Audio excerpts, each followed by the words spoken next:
Well, hello. Okay. Moment of truth. Is my internet working? Is OBS working? Is Restream working? What else could be broken? Is Twitch broken for me? What is broken and what's working? And what's up, everyone? Welcome to day 66 of streaming. Now, we have had quite a number of issues yesterday in particular. I think, to be fair, I was having this issue a few days before, maybe like up to a week. I feel like I was having this kind of lingering issue with my internet where occasionally, things are fine, and then it feels like my internet just cuts out, and I would have to either, literally, I would just have to go and unplug my freaking Ethernet cable and then plug it back in, and then boom, there you go, we're back to normal. Super annoying, as you can imagine, if I'm in the middle of something, and yeah, losing internet is never fun. But it's less fun, especially when you're spending a lot of money for your internet service. So I do, I do spend an exorbitant amount to have, 1 gigabyte per second, whatever download speed, and upload speed usually can go up from like 500 plus Mbps, mainly so that I could stream and I can do all these other things I have to do. So yeah, when I have those problems, it just makes it doubly more frustrating. What's up, Yogi? What day are we on now? We are on day 66. So it's kind of buried in my titles. I know my titles are super long. I don't actually know what is considered best practice with title lengths. And then also, like, is it extended across YouTube, Twitch, and Kick? So right now, the days are kind of buried at the end of my titles. But don't you worry, Yogi. You know what day is coming up where I will make sure to put the day number at the very beginning. You know it. We're at day 66. What's coming up in a few days? So when that day comes about, I will make sure to put it up front and center. But what's up, Yogi? Thanks for being the first in our chat. Let me go ahead and give you some beautiful PPs. Let's go find you here at F Mead. There you are. I'm just going to give you a flat 1,000 because you're at 6981. Oh, speaking of, 6981. So we are almost on that day. Okay, let's get you 1,000 points. Yes, Yogi, correct. Oh wait, Yogi, since you're here, if you don't mind, can you tell me how delayed is my response to your messages? Because, okay, so right now I just read you say, wow, thanks. Like literally as you're hearing me say it, I saw it pop up in my stream side of things. Could you let me know, are you seeing like a massive delay between, you typing something and my responding to it? And 10 seconds? Okay. 10 seconds is maybe acceptable. I have no idea. I don't know. Maybe 10 is okay. You let me know, though, I guess, if it feels like it's too much. I added a 3-second stream delay on OBS at the advice of Photo Elite. Shout out to him wherever he is. And we're trying to, make some changes here, make things better. And Yogi, if you don't mind me asking another quick question, are you seeing a synchronization between my microphone, like my audio, and the video? Like, does it seem like my lips are syncing to the audio properly? There was a bit of an issue before, and so I think I tried to correct for it by adding a bit more offset delay to the microphone. But if it seems like I made it worse, please do let me know. I know it's a bit, like, even for me when I'm watching someone, if it looks like the audio is off sync, it's super annoying. It synced properly? Hells yeah, thank you very much. I just randomly punched in a number and hoped for the best. Well, thank you very much. I appreciate it. You know what, Yogi? Just for that, I think you deserve another 300 PPs. Also, my cat right now is complaining about something. Let's go say hi. What's up, Chimp? Should we go see your face? Yeah. We got a little bit of a purple light on him today. Just I'm too lazy to change it to something else. For some reason, I have a little purple light on the ground, and when it bounces on the wall, like the kitchen cabinet, it makes it look blue by the time it reaches there somehow. So yeah, but up close, it's purple. Not that anyone was asking. Good boy. Yes, good boy. All right, we're here. We're here for hopefully a good stream. It's synced properly. Okay, fingers crossed. Well, Yogi, happy Saturday as well. Oh man, the other thing I thought I fixed, but I'm hearing it loud and clear right now, is I was hoping I could take care of the S sound. And I even downloaded this thing called the VST 2.x T-DE-Esser, the de-esser number 2. And it should be running right now as we speak on OBS, but I still hear it. I can't handle 1 pp, let alone 300. I'm not Bonnie Blue. I know that name. She's quite controversial, right? Okay, hold on. I wanted to give you an extra 300 pp's, okay? Even if you're not asking for it, Yogi, I'm giving you my pp. Prize pixels, let's be very clear. 300. Hell, here you go. 1300. Just like that. Just like that. You've doubled. All right, and now we see Chimp is getting ready to lick his own balls. So I think that's probably a good time for me to hop back out to kind of like the full screen for a bit. Okay, so guys, day 66, as I said. It's going to be a good day, I hope. So yesterday was a bit of a lost day, right? We tried streaming, and I think I only ended up streaming for about an hour, and that entire hour was just watching me struggle. It was a struggle session, right? We were seeing how I was trying to figure out how to get the freaking the network to work properly, and we actually never ended up figuring it out. So I just ended the stream, prayed to all the gods, and here we are today, and it looks like things are okay, and I wish I could pinpoint what caused the issue, and I can't, so I can't guarantee it won't happen again. And that's kind of like life, you know? What can you do? You pray to God, and you can't tell if God was the one who fixed your problem, but you just kind of, you know, hopefully it doesn't happen again. Yogi said it was the mention of Bonnie that made Kitty clean himself. Yeah, you know, see, sometimes it's good.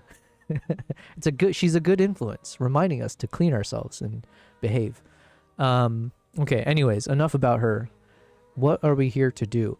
All right, so today's going to be another one of those days where we hopefully are productive.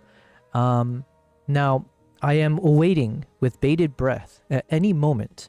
The editor that I'm working with should be sending to me the finalized version of his edits, and without going into too much detail, most likely I will have to do a bit of rework myself. I think I'll need to rework the sound effects, soundtracks, and just a few different sections with the B-roll. But otherwise, you know, fingers crossed, and the quality should be very good, and then I should be able to publish it and then move on to the next video. So I'm waiting to see when that comes through as a message, and then I'm going to download that video so that I can finally, Jesus, it's been way too long. This video was supposed to be done essentially like a week ago, and here I am a week later still waiting for the file. So I do hope that I can take care of this as soon as possible today, and then maybe that would mean by tomorrow I can publish this video on YouTube. So yeah, I just need to get cracking, and this has been one of the most frustrating things. I'm not going to go into the details. I'm trying to be more professional about things. And yeah, you're watching me struggle today. Okay. Yogi, you said best behavior from now on. Exactly, yeah. I know you weren't talking about what I just mentioned, but yes, we're going to be on our best behavior. Yeah. What is your next project? Okay, well, this is where, Yogi, I'm here to share my thoughts, right? You guys are basically watching. I try my best to be transparent where possible. I also like to share my journey to hopefully success, right? Long-term sustainable success, doing content creation, doing whatever it is that I'm doing. So I'm in between projects right now, Yogi, in terms of like what I think I need to prioritize. So for instance, one of the projects that I'm just kind of doing, especially on stream, because it's a bit mindless, but not in a bad way, as in like it allows me to multitask. I can talk to you guys while I'm doing this, and it's also fun content because it's more of my chimps and the Nikon ZR, the red raw codec. So one of the projects I'm working on right now is literally stabilizing all the potential footages and color grading all the potential footages of the shots that I took of the chimpanzees, mainly at 6K. There is a few files at the edge here that are 4K, which I'm going to upscale to 6K. So the next YouTube video, I'm hoping very shortly, would be literally exporting out almost a 5-hour long video, which is just a extended cut of all of the cinematic moments with the chimps shot at 6K obviously with this new Nikon ZR camera. And then this will be part of one of the playlists I have on YouTube, which is like cinematic wildlife at 4K plus with background relaxing music. So that'll be hopefully something. There's no storytelling involved in this one. It's just making sure all the footages look clean, and then finding relaxing music to put on the as the track. That's one quick thing that we're working on as we speak. Then when it comes to other things, Mongolia, we want to get back to Mongolia. We finished Mongolia episode 1, and we were like right at we probably were 1 week away from finishing part 2 of my trip to Mongolia. And I want to get back to that because, of course, I mean, let's continue. And then we go from there. And also that was exciting because that was the first project we started working with Dehancer. And speaking of, another video that I need to work on, but this one I might not do on stream. It'll be a product review of Dehancer. So that one, hopefully with an editor, I can also work on those types of like talking head kind of videos. Then I want to make another video that's on my first 30 days as a live streamer, right? So the first 30 days were chaotic for me. It was a whirlwind of like a lot of learnings, a lot of amazing moments, a lot of like technical difficulties, which we still haven't solved. But there's a lot there that I figure if I make my first 30 days as a live streamer kind of a video and share my learnings, that could be fun. Personally, for me, I think it'd be fun. Personally, also it would, practically also it gets me doing more talking head videos on my YouTube channel. So hopefully we can branch out there as well. Generally speaking, those are like the main things I need to work on. So that's already quite a bit to take care of, at least in terms of like, let's say YouTube projects. Outside of YouTube, I still need to start promoting my trips around the world. So one of the things we're going to continue doing on stream is work on my photos in Japan. So we did get through the first, oh man, we only got through the first 2 days of photos, okay? So very, very slow pace. However, the photos are fantastic. We ended up getting some super cool shots of the fox. So as a quick reminder, here's some of the shots that we worked on, I think like 2 to 3 days ago. And could I edit these a bit more? Probably yes, but I think I need to get in the spirit of faster edits. So maybe I'll just remove this one little patch of snow here. But otherwise, I think these photos are going to be good as is. And then as we have time, or if I'm going to post it somewhere more for whatever other purposes, then I might go through and edit even more. But these are some of the photos that we had finished editing in the past few days of stream. So yeah, we'll keep doing this. We're going to move on to the next day. And yes, because I need to advertise as soon as possible for my upcoming trip to Japan, a group tour where hopefully we'll get enough people to join, and we're going to go traverse. We're going to travel through Hokkaido. Is it the largest island of Japan? I believe it's the largest island in Japan. But yeah, you get to join me as we go search for these types of wildlife throughout. The cranes, the stellar sea eagles, the foxes, the flying dwarf squirrels, the deer, all of this, right? We got a fun little itinerary that I put together, so I need to start publishing that shortly. So Yogi, I know you weren't expecting such a long answer, but I figured I might as well say it out loud so I can also hear for myself, like, what am I supposed to do next? So I appreciate the question because it helped me kind of lay out for myself what what's next for me. You asked, could I have an input in projects going forward? Absolutely. I mean, you don't even have to ask. I mean, the whole reason I'm doing these behind the scenes, the reason I'm doing these live streams, one of the reasons is that I love your guys' input. I keep saying it, I mean it. That first episode that I made, the Mongolia episode 1, which was done entirely during live streams, was made better, substantively better, because of the feedback from you guys in the chat. So yes, please. Okay, let me read the rest of what you said though. I'm very much about the sentimental side to situations. I would love to see more of you in the frame with an over your shoulder composition. You living your best life, maybe just for the extended edits. More of you interacting with the space you're in. Hold on a second. For clarity, are you talking about and hello Film for Joy, let me answer your question in a second. Let me get clarity on Yogi's question here. Just for are you talking about having a camera, like, are you talking about in my studio and having a camera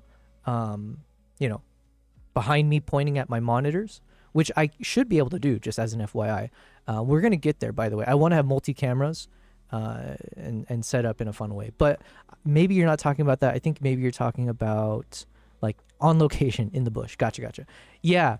Okay, so this is one of the biggest challenges I have. I'm usually a solo traveler. And as a solo traveler, it just becomes so challenging to, unless I'm like setting up a camera, you know, in advance, or I have to ask someone to try to shoot for me. But both situations can be very frustrating. Most people I travel with aren't actually like videographers. So I just end up not necessarily getting the best B-roll or shots of me in the wild, except for when I'm doing like selfie vlogging style. I hope that can change going forward, or at times. I do hope that can change.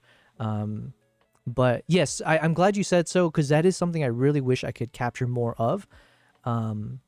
But especially if I'm becoming more of the face of the brand or whatever, you know, I want you guys to feel immersed as well as understand what it might feel like to be, I guess, be me, yeah, in the environment. So I appreciate that. I'm going to see what I can do. Hopefully you will see some of those footages going through my next projects. It just depends. When I'm traveling solo, it's tough. Okay, sorry, Film for Joy. I think you're new here because I would remember a name like Film for Joy, right? It's a cool name. You said, hi, which card? Well, firstly, thank you for being here.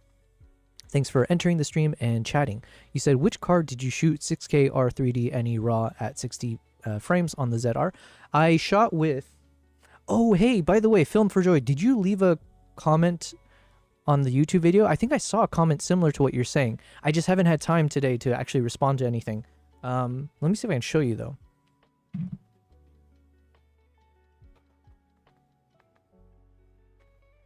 Okay, let me show you the actual card I use. And I think I have... Oh, by the way, this is a good time for me to plug myself. Is it ! gear? Okay, so ! gear.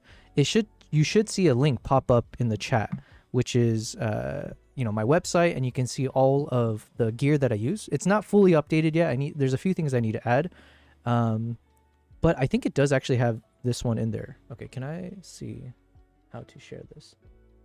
Oh, let me block my face. Okay, I don't know if you can read this, but it's the pro grade.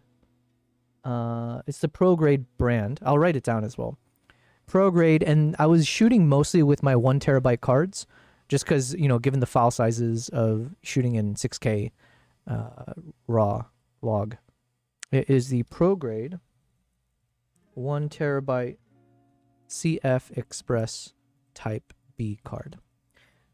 Now the ZR does have a secondary slot, but it's a micro SD slot, and I don't think it's even possible. I'm 99% positive you can't actually record the NRAW, or sorry, not NRAW, the R3D codec onto the micro SD. So I've been using these CF Express Type B cards for, I can't even, at least the past couple years. And I have so many, everything from the 1 terabytes to the 325 gigabytes, the 500, the 650 gigabytes. These things have never failed me. So as far, and I've heard from other people anecdotally that some of the other brands, they've had, some people have had issues with the other brands. Whereas these pro grades, honestly, like I've never had issues with overheating, nothing, no buffering situations and stuff. So I do kind of stand by this pro grade one. I think it does the job really, really well. Okay. Daniel Buttigieg. I know how to say your last name because, of course. Wait, are you related? There can't be many Buttigiegs out there. So if we're in the presence of, you know, fame and celebrity here, welcome. Either way, welcome. Daniel says, hello, new here. What software are you using? Thank you for being new here. I appreciate your time. This is my 66th day of live streaming. So you're watching me on YouTube, but I'm also streaming on Twitch and Kick as well. And it's been a fun journey, so I appreciate you being a part of that. Okay, to your question, if you're talking about what you see on screen, let me pop back over here. This is DaVinci Resolve. So I use DaVinci Resolve for all of my color grading, my video editing, stuff like that.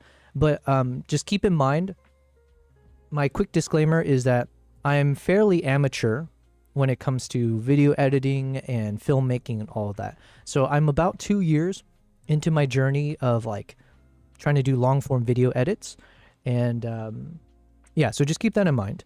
But Before that, I was using CapCut. CapCut is fantastic. It's an easy way to learn. It's very intuitive. I started on the mobile, and then I kind of did a bit on the desktop. And there's so many tutorials out there on social media to use CapCut. So I do think that if you're starting out, CapCut is probably a good place to start. But DaVinci I've quite loved, especially for the color grading. So for instance here, I haven't, these are some of the shots that I took where I still need a color grade, almost all of them. That's going to be a later step that we do. But just as an example then, since we're on this one, usually I don't do anything crazy. It's more just like I adjust the curves, make sure the colors are a bit more aligned. Usually I've been preferring a bit darker of a look.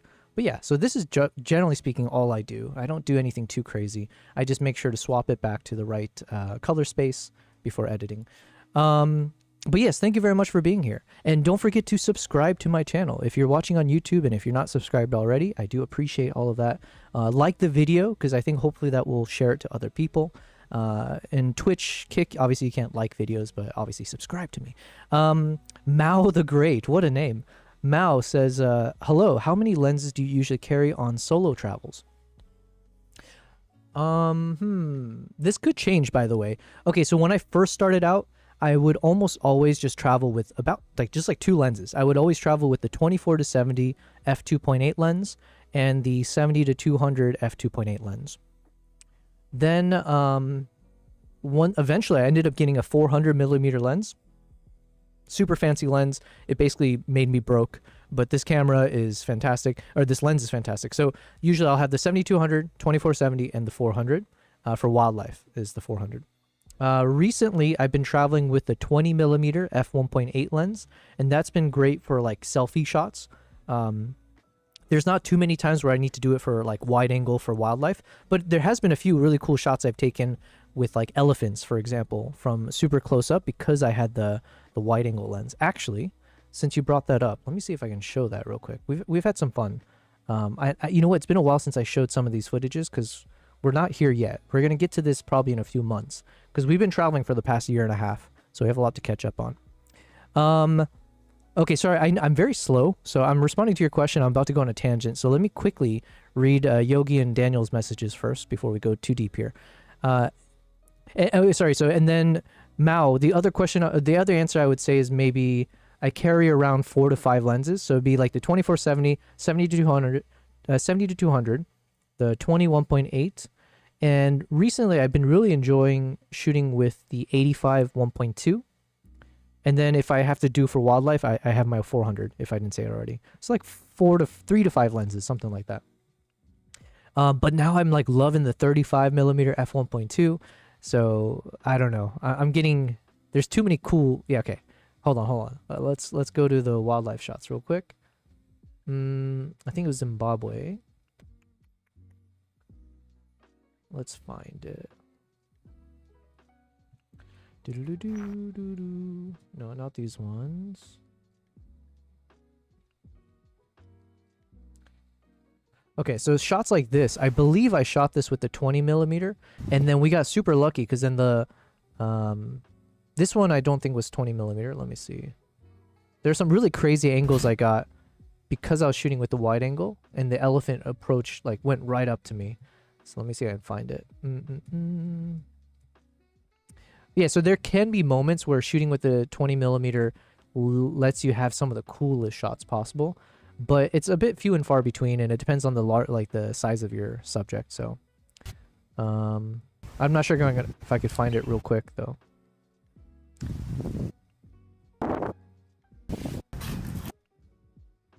Okay, I'm not gonna find it, but you get the idea.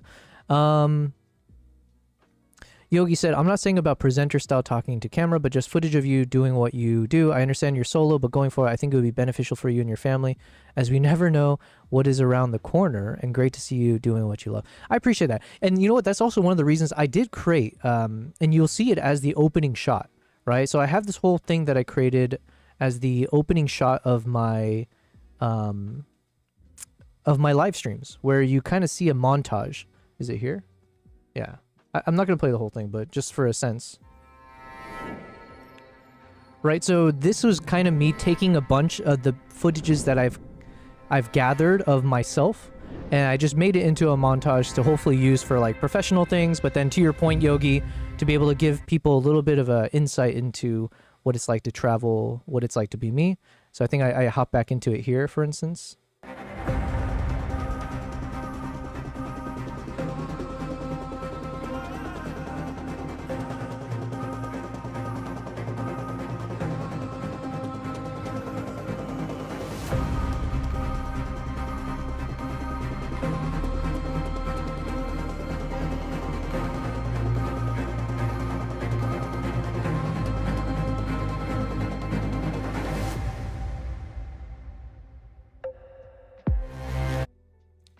I think there's maybe, yeah, just a brief moment here, just a few extra. And so, yeah, these are some of the ones I quickly, you know, in my past 2 years of traveling, I try to find some clips and then I put it together. And there's going to be more of these that we'll discover as we edit from the past 2 years of my traveling. So we'll get to there. But yes, thank you very much, Yogi. I'm glad you feel that way, because oftentimes I don't like being in front of the camera. I just assume most people are here to see the shots that I capture as opposed to shots of me. So I am trying to get used to the feeling that some people might actually want to see me instead, which is a little bit funny, surreal. Thank you very much, Daniel. You said dropped a sub, a like. Thank you. By the way, I have an event next week and have to record photo plus video for a dance lesson. / night event. Any advice maybe? First time doing paid work and got this opportunity. 300 people event, all dancing. Yo, that's crazy. You know what, Daniel? First thing let me do, I swear it's not for selfish reasons only, but let me put a link to my Discord. We're slowly building out this Discord group in this channel and a community, and it could be somewhere that also feel free in the future to ask a question there. Not to say that, you know, I'm not saying like our community is that, you know, like it's a small group, right? But maybe some people can also respond to you if you have questions like that in our chat section. Because right now I'm thinking already there's someone in our community, L Thing, who is quite, she does a lot, or I keep saying he does a lot of like concerts. And so I feel like Elle would be one of the best persons to know like exactly what to do for like concert environments, which is similar to what you're saying, I think. If you had to do photo and video, I mean, I probably would say, it depends on what lenses you're using for sure. And also having 2 cameras could be useful. So let's say you either have 2 cameras, if you have 2 cameras, these are a bunch of ifs. I would like to do 2 camera setup where I have one in a sling bag that I can get to and one on a camera strap, and then I can just quickly go through them. And then the sling bag also doubles as like extra batteries, memory cards, all that. And then one of the cameras I would have you can either do 1 camera for photo, 1 for video, or both if they're hybrid cameras, just use both for both. But then for photos, I would say like a prime lens could be nice, just given like sometimes in those environments it might be really low light, or if you have a flash, that might be one that's for flash. I don't do a lot of flash photography, to be fair though.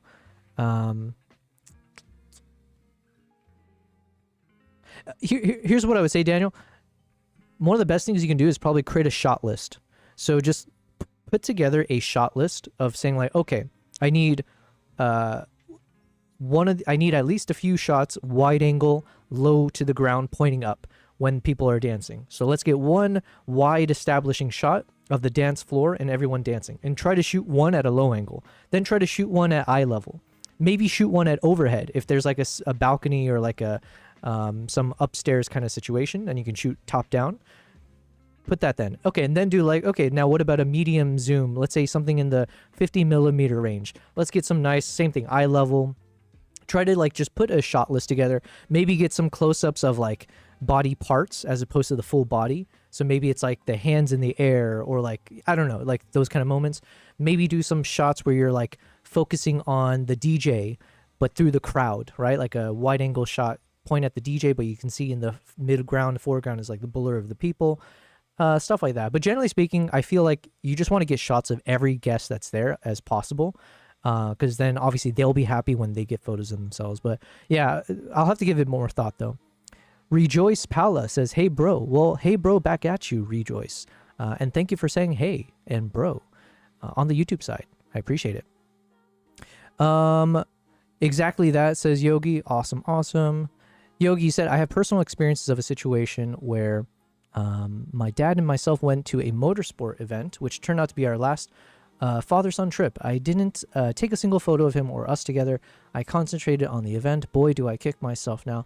I mean, obviously, I'm sorry to hear that. It's, yeah, and yeah, I mean, those are kind of the things where sometimes I feel like we'll end up getting hung up over the last memory or the last moment, like you said. And that's in your own head is what I would say to that. Because obviously your relationship with your dad is more than one moment, right? It's just because it happened to be the last moment or last memory or whatever you have, it's not like fully encompassing. It's a luck of the draw, whatever was that last moment in this particular circumstance. So one, I would say, like, I get the point you're saying, right? Cherish everything, try to, create those memories, make it last. But then separately, I would say, like, I'm sure you have it sounds like you had a really great relationship with your dad. So, I mean, yeah, that's all that matters. And then whatever was the last moments or anything like that, just treat it as a micro moment in a collective that you have, which was obviously overall positive. But yeah, I hear what you're saying though. I'm just not the, yeah. I need to take more shots of me is what you're saying. I got you. We're gonna try. Okay. But yes. So anyways, what are we doing today? I think I need to first check where do we leave off. Yesterday kind of threw me for a curveball because then once the network situation happened, I restarted the computer a few times. I lost my place in terms of what I was working on. So I believe this is where we stopped. Yogi, you said FYI, consistent lag 5 or 6 seconds at a time. As in, are you saying it's buffering? Hold on a minute. Ah, dang, it's the same issue, isn't it? Hold on a minute.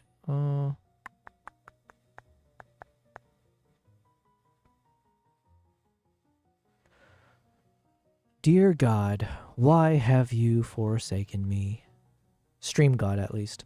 I think, okay, so I think we're having the same issue as I was having yesterday, somewhat, where on the YouTube side of things, I think it's fine. So I think YouTube is okay, but for some reason on Twitch, there might be some weirdness happening. And I'm not sure how to solve for that. Because I believe if you're watching on YouTube, it should be fine. Mao the Great, you're on YouTube. If you don't mind me asking, I'm not sure if you can hear me. I don't know if the network issues are still there. But if people on YouTube could let me know if they're seeing any buffering or if things are glitching or things like that. I think on the Twitch side, that might be the case.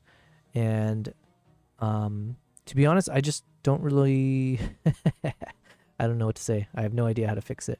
Mao, you said, how much planning do you do? How much planning do you go through before traveling solo? Do you establish what type of shot you want, or do you just bring what equipment you think you'll need and improve or improv?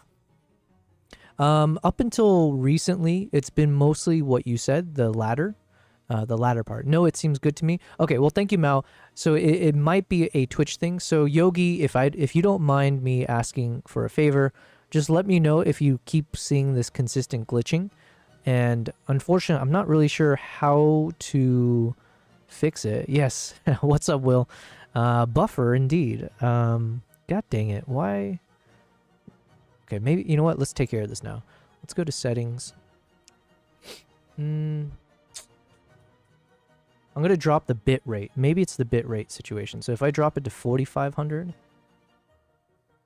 let's see if it does anything. Okay, so Mal, let me answer your question. What's up, Will, by the way? Happy Saturday. Hopefully you're doing well, living life, being a big boss that you are. Mal, so you asked, okay, yeah, so in the past few years of traveling, usually I only kind of put together an itinerary for like the day-to-day, generally speaking, like what's the activity in the morning, afternoon, evening, and that's about it.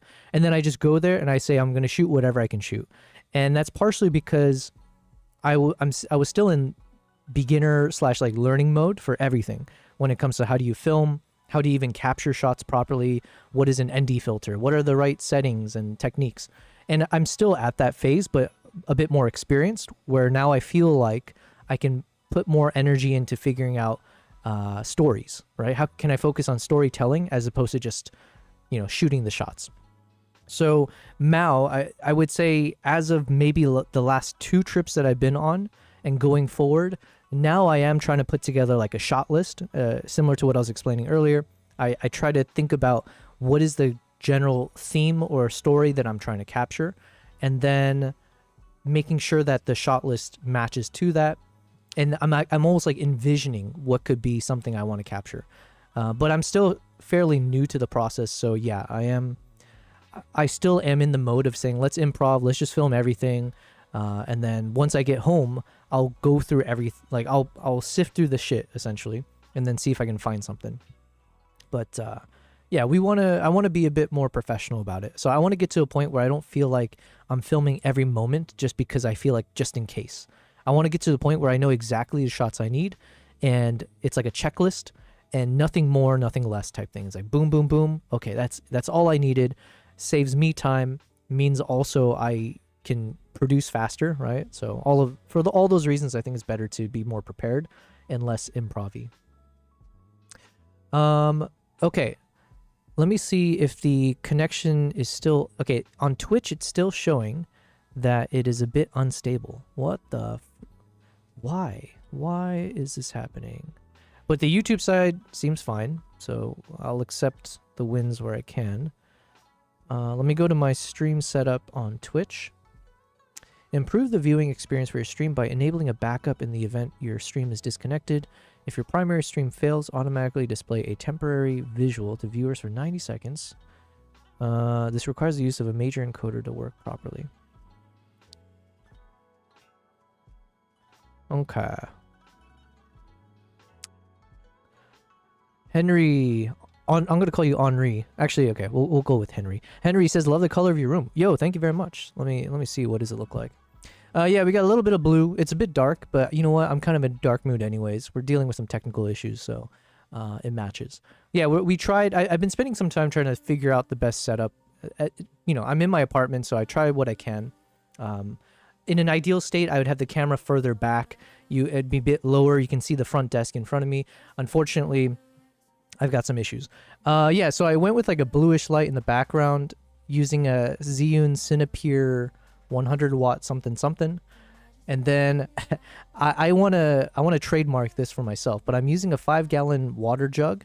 It's almost empty right now, so the effect isn't as cool. But I got like a little warm LED strip there, and then usually it'll bounce off the water inside of the clear, jug, and it makes a nice little lamp situation. So people have heard of water beds. I have a water lamp, and it's pretty dope. Then we got another light fixed up here, and it's pointing at the bookshelf to give it a bit of warmth. So I was hoping to just do like a typical, like a warm and cool tone switch. So we got the warm in the foreground, cool in the background, and a mix in the middle. But thank you very much. I appreciate the compliment. Captivating content, says Will. Yes. You know what? You're lucky. You're a tier. What are you? A tier 2? No. You tier 1 or something. Yes. Always there to lift me up, Will. I appreciate it. Okay, so I apologize to the people on Twitch because I'm not sure what I can do. Like I can hit a few buttons here and then hope that it makes things better, but I have a feeling I'll just make it worse. So let me turn off. Shit. We'll keep it going. F it, we'll do it live, they say, right? Okay, so as we were trying to get to, I'm now just editing all of these clips that I have. So this is, again, all the shots from the Chimpanzee Island. And I'm not doing the color grading just yet, so most of them will still look super ugly or flat. I'm just focusing on, are the shots stable? So I'm just looking to see, like, okay, let's just add a bit of stabilization to the shots, see what needs to be fixed, and what parts that we need to remove as well. Generally speaking, I mean, this looks good, so... And like I said, yesterday was a wash in terms of trying to edit, so I've honestly forgotten where I left off. I do remember editing that one. This one, I'm not sure, so let's see here.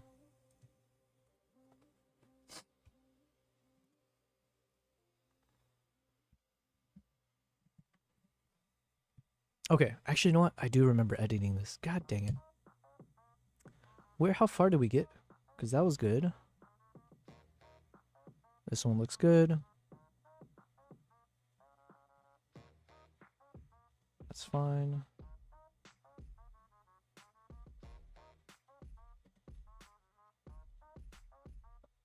Okay. I'm just gonna guess. I think I did this one already, but let's see if anything changes. Yeah, okay. Well, the good news is we made a bit of progress. More than I remember. Oh, you know what? I do... Okay, my memory's coming back to me. I do remember editing these guys.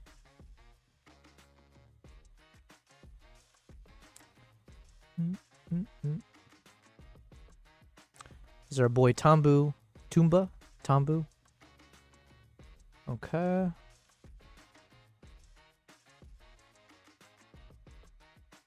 Let's just do it. Let's see.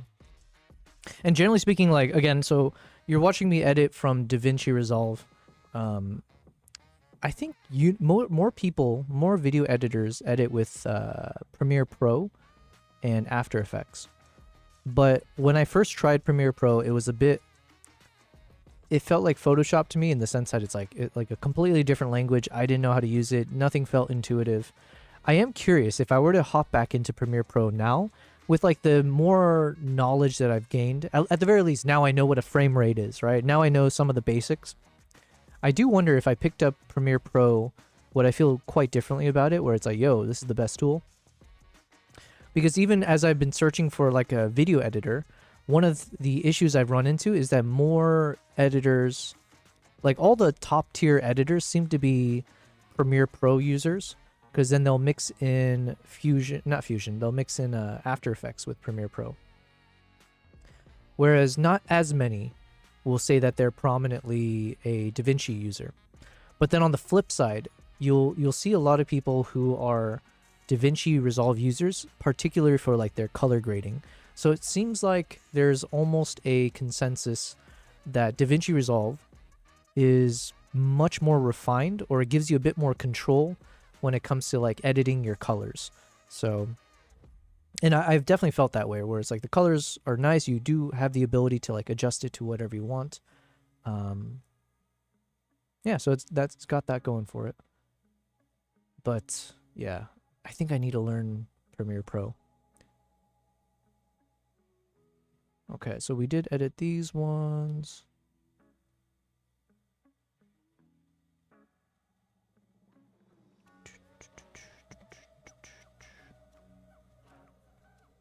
All right, I'm trying my best to keep... Oh, yo, Twitch is saying excellent now. Okay, so I think my Twitch quality has gone back up. Hells yeah. All right, oh, well, you know what? I might have just jinxed it, but as of now, it's saying the network connection is excellent. I didn't do anything, so unfortunately, this is the frustrating thing, which is like, again, I feel like I'm getting the IT response. Have you tried to unplug and plug it back in, or power it off and turn it back on? And then it does work, and then you're like, God damn it. That means I don't know how to fix it in the future. Okay, we did edit this one because I remember talking about how clumsy... Oh shit, okay, yeah, we went through these ones as well. Wow. My memory is pretty bad. To be fair, I feel like I was traumatized in the past 2 days of having this shitty network situation. Okay, here we go. This is where we are. Boom, let's go. Dun, dun, dun, dun, dun, dun. And like I said, one thing I'm trying to do multitasking wise, I'm waiting to hear back from this editor that I'm working with, who supposedly should be done with my video and needs to send it to me. And then once he sends it to me, then I can continue working off of it. There's a lot that I'm going to change, but he's done most of the stuff that I can't do myself, and then I'll just need to tweak a bit. And then hopefully I can post the video tomorrow. If all goes well, we'll be able to post our next YouTube video tomorrow, and that'll be our Nikon ZR review. So it's going to be a nice little review. Those of you who've been watching my stream for the past, like, I don't know, it's been about 1.5 to 2 weeks. you will have seen me work on this video, and I am actually pretty excited because the intro I did put, so the intro I did all myself, and I'm pretty proud of it. I think it'll be its own kind of video that we'll make, like a trailer style. So actually, let's play it now.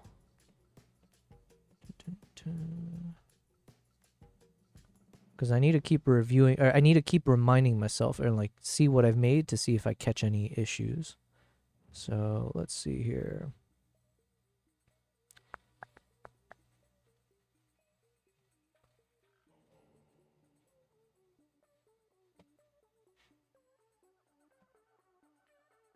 I have to admit something. I'm not a pro cinematographer. I'm a wildlife and travel enthusiast who got into photography, started making short form video reels, moved into YouTube for vlogging, and now I'm fumbling my way towards understanding the world of cinematic storytelling.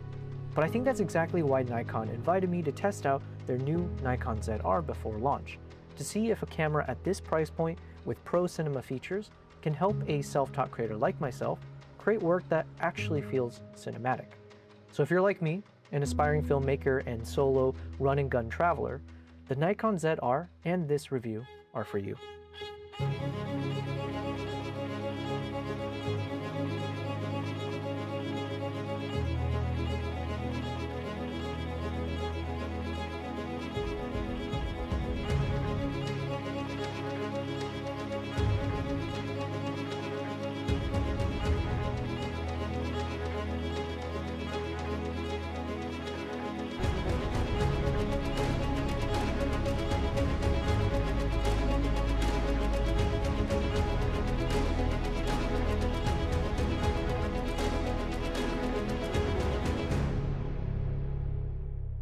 Okay. Everything you just watched. Yes, everything you just watched.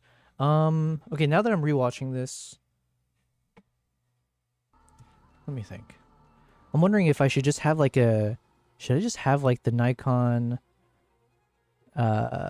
red logo thing show up the full time? Because I'm not just trying to show like, hey, look at this nice footage. I'm trying to show that this is a review video, right? So I'm doing a review, and I'm trying to show like, hey, these are all shot with the Nikon ZR. I kind of do at the beginning here where I say shot on Nikon ZR using pre-production unit, but maybe I should just have something that's permanently baked in somewhere that's like, you know, yeah. Okay, sorry, I'm just thinking out loud, but Will, you said epic? Well, thanks, man. I appreciate it. It was an epic amount of time I put into it, so unfortunately I haven't learned how to work faster. So, but that's where hopefully we'll get an editor involved to help us out with that. Okay, so yeah, this one, and then the review itself is about 12 minutes. So we've done mostly everything, and I have obviously reviewed the video with the editor. So I think it's basically 95% complete, 90% complete, something like that. I just need to maybe change up a little bit in terms of the soundtracks. And then I might need to apply a few subtle tweaks on my end. Otherwise, we're looking at 12-minute video. So I think that's a decent length. All right, let's work on this one.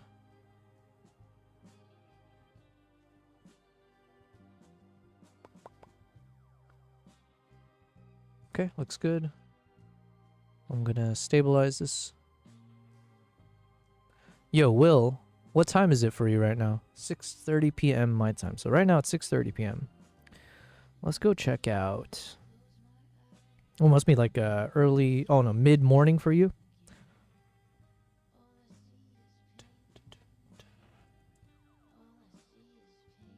Let's go stabilize.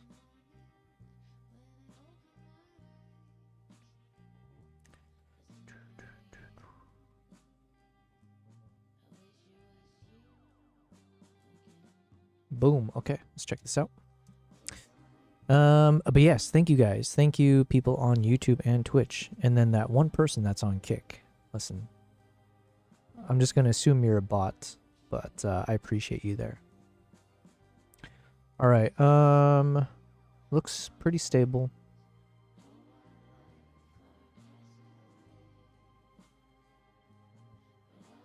Yeah, and the other reason I need an editor, I don't know if it's going to be the same editor. I don't know, man. Well, one, I need to see how much money do I have to play with, because these guys are not cheap.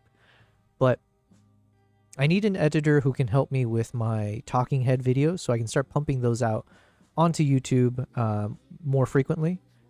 And then, secondly, I need someone who can basically review all of the backlog footages that I've captured. Once I've, like, let's say I've color graded this, I export it. Once I can provide it to an editor, I need someone who can literally sift through hours of my content and then just be like, okay, I know how to turn this into like 10 YouTube shorts or whatever, and here's some ideas for other videos, that kind of stuff. Because the problem I have is I end up not having the time to actually then be more creative with the shots that I have. Like, obviously I'm making my longer videos, so even the trailer that I just showed, I mean, that requires a lot of creativity and like a lot of my bandwidth of mental capacity. But then I get burnt out and I don't have the time to do the what do you call it?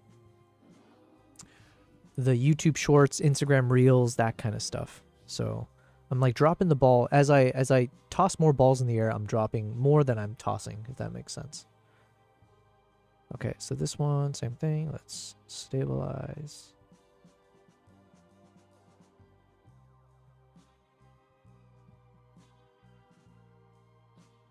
Good boy.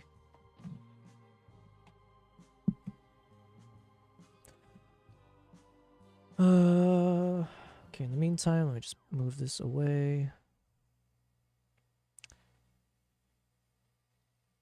Okay, Twitch is still showing stable connection. My restream is finally all green. So I don't know if that means our connection issue is in the past or not, but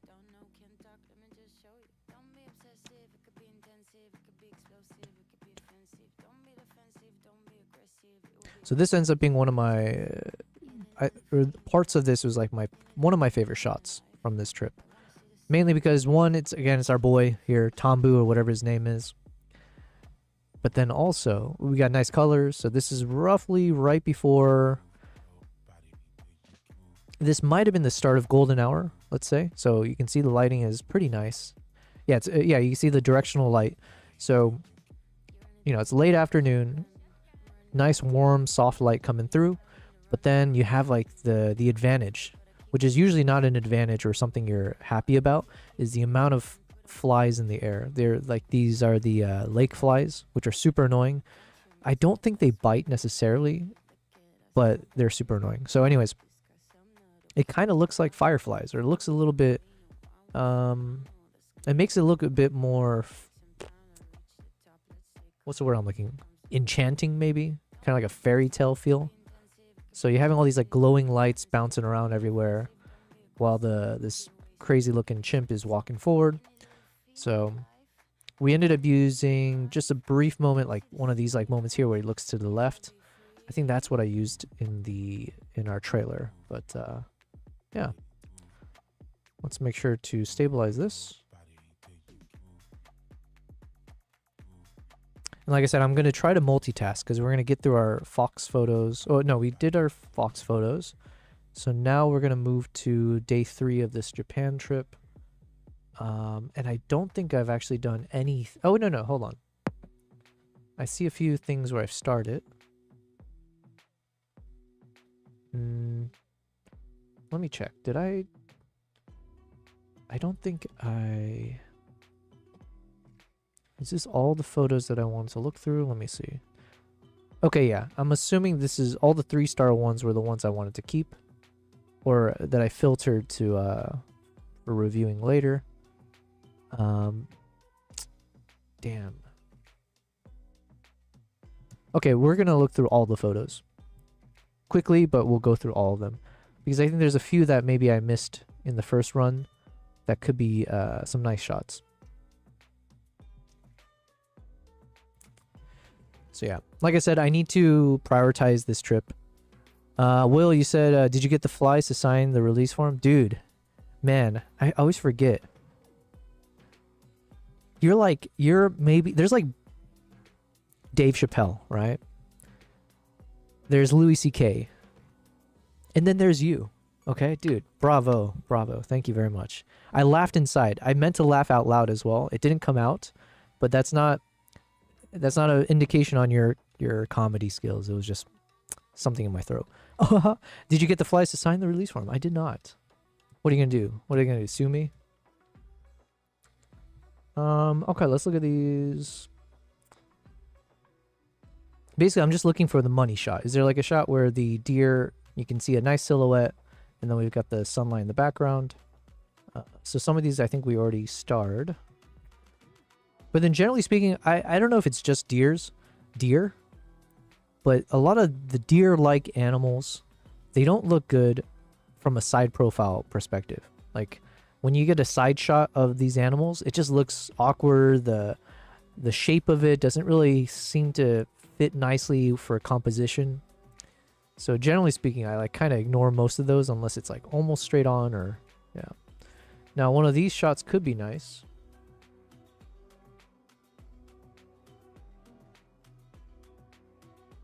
Okay, so let's star this one for potential.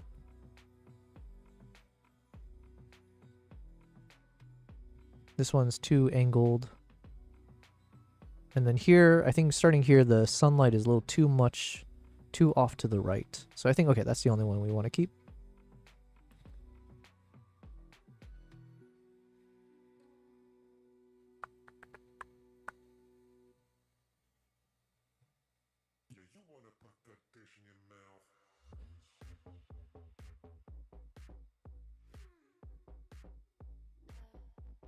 Yeah, it's like, oh, here we go. Okay, so this one kind of can look nice from a distance.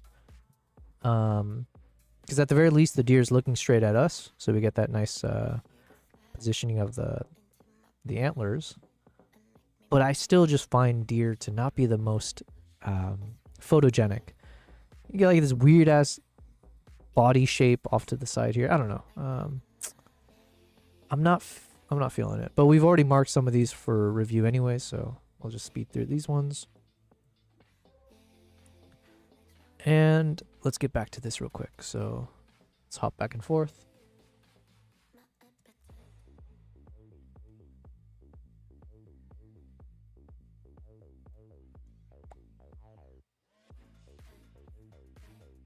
All right, this is mostly just blurry shot, but we're going to keep it.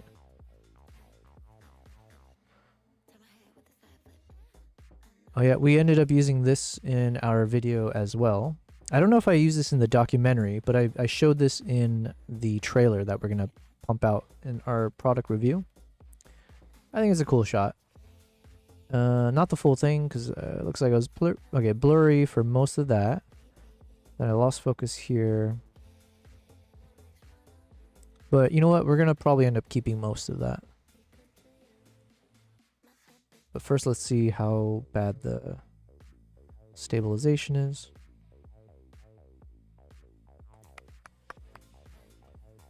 Okay, not bad at all.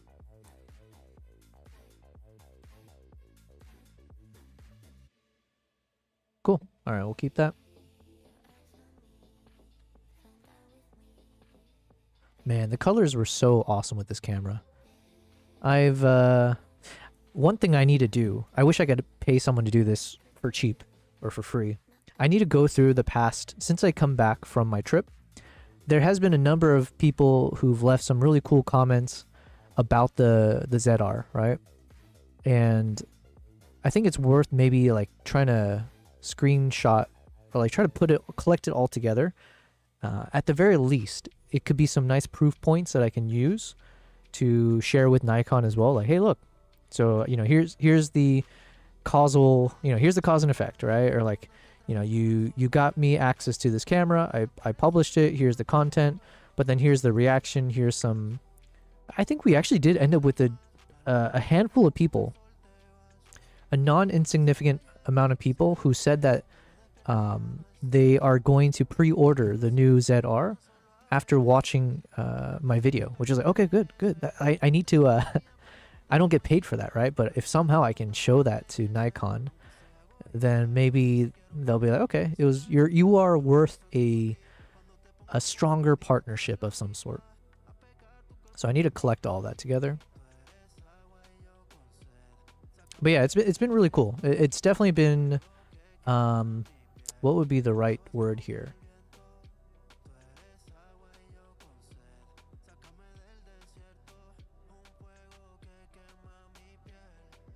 Encouraging / like validating that there has been a number of people who have said positive things, where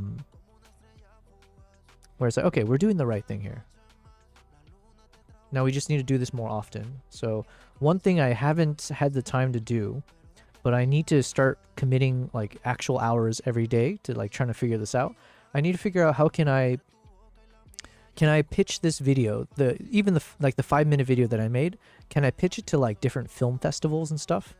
Because I do feel strongly about the quality of the video. There's a nice story there. So if I can like pitch it to some like random film festivals and stuff like that, that'd be really cool. I need to look into what's that process look like. And then separately, I need to like actually see what does it take to pitch a project to the likes of like a Nat Geo or others to like join one of their expeditions, or yeah, do my own type thing. So we'll look into it.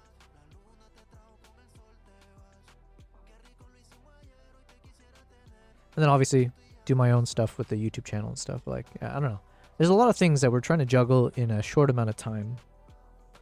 Okay, that clip looked very good.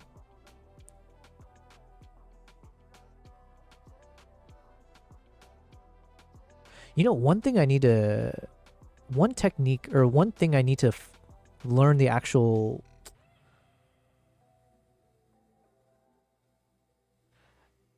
One of the framings that I need to work on is understanding if an animal is in motion like this. And I guess it's not just an animal. If a subject is in motion, how much breathing space do you give to that walking subject in the frame? So for instance here, I left so the eyes are roughly in the center for some parts of this.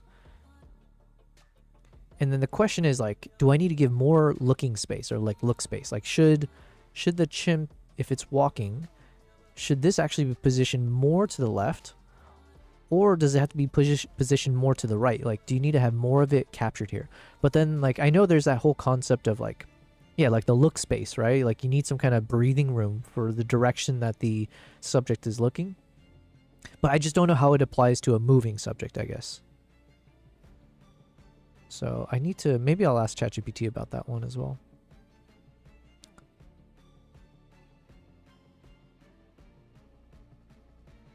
Actually, you know what? We should probably look into it now. Or like, yeah, let's do it now.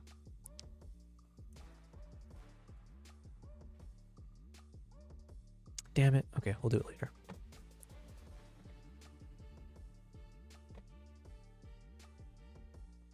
All right, this is our boy Sunday. The freakishly tall... yeah. I think I mentioned this, but like this is one of the chimps that was castrated in its former life. And I think the caregiver I was talking to, I don't think they know for a fact, but they're wondering like, is the reason that he's so freakishly tall and like very, there's no other chimp like him in the entire, of the 55 chimps there, he's the only one that looks the way he does. And they were wondering if it has something to do with like the fact that he was castrated. Did it like affect, his, I don't know. Listen, what the hell do I know?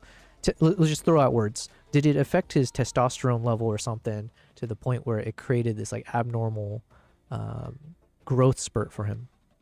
But yeah, dude is insane. Okay.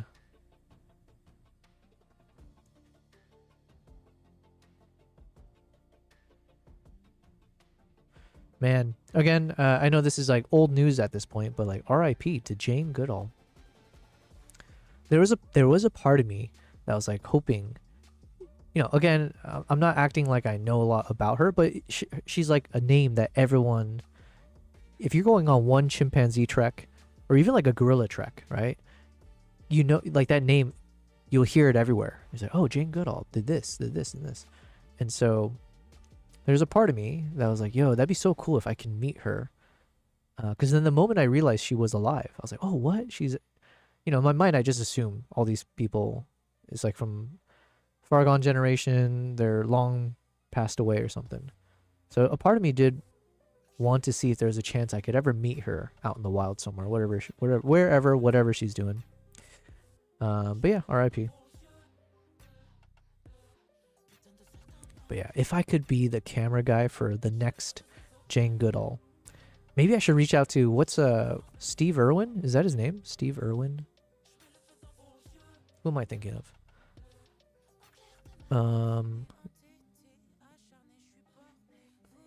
Is it Steve Irwin? Okay, what's his son's name? Steve Irwin's son. Robert Irwin. Okay. Yeah, if I can like somehow convince Robert Irwin to let me be his camera guy. But the thing is, I remember we looked into him before. I think he's like a really good photographer. Robert Irwin photography. Damn, he's got 8 million followers.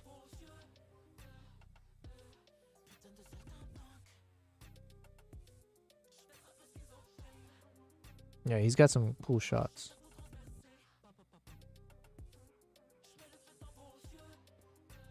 Yeah, if I can ask him, be like, "Yo, do you need a camera guy?" That'd be so cool.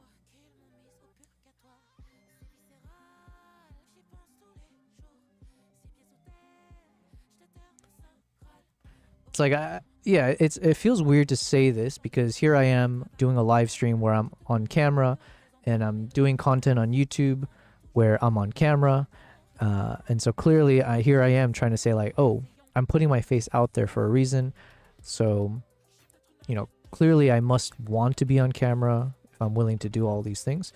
But generally speaking, like, I don't actually want to be on camera compared to like, I would be way more comfortable and almost maybe find more value if I was filming or shooting for someone else, right?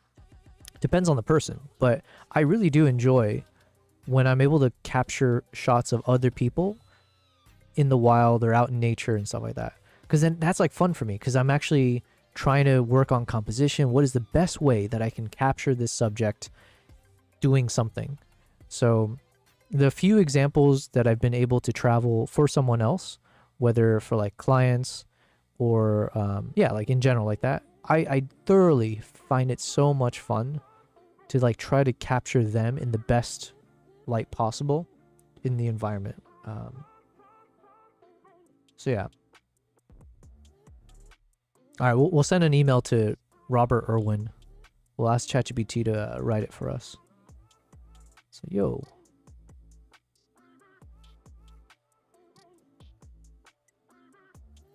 Oh yeah, I think we did ask ChatGPT if it could write a letter to National Geographic.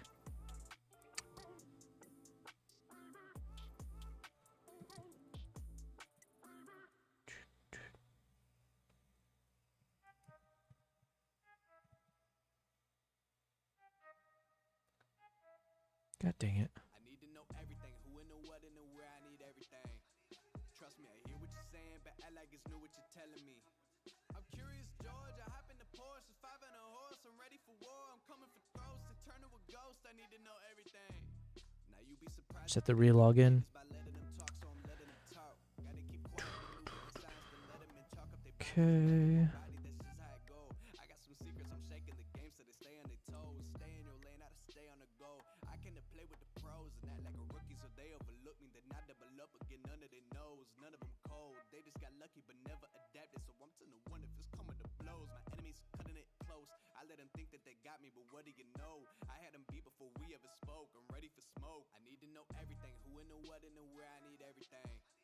Trust me, I hear what you're saying, but act like it's new what you're telling me.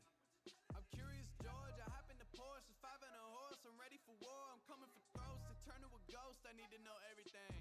Okay. Let me bring this over here.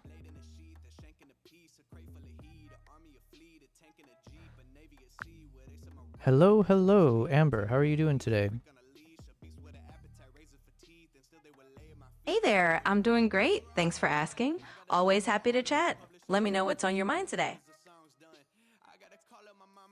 Um, I got a lot on the mind, but I want to pick up on a conversation we had previously. On a practical note, so let's say I've created this like a 5-minute short documentary film, right, which is about the Ngamba Island in Uganda and the chimpanzees there. Do you recall that?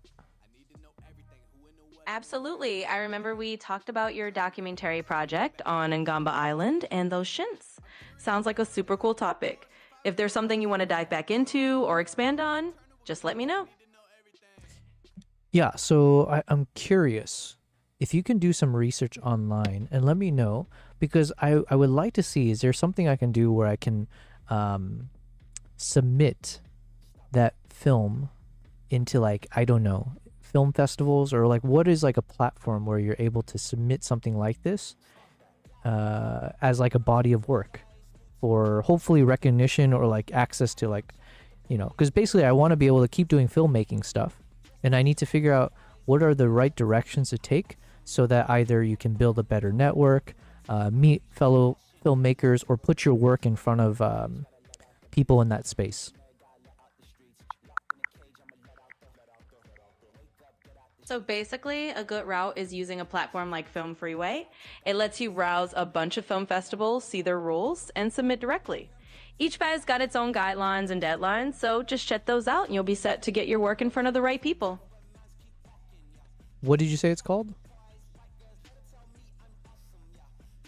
Yeah, it's called Film Freeway. It's a pretty popular platform that a lot of filmmakers use to submit their work to festivals. So you can just hop on there, find the festivals that fit your documentary, and submit away. By the way, someone had told me before that I should submit my work to Vimeo.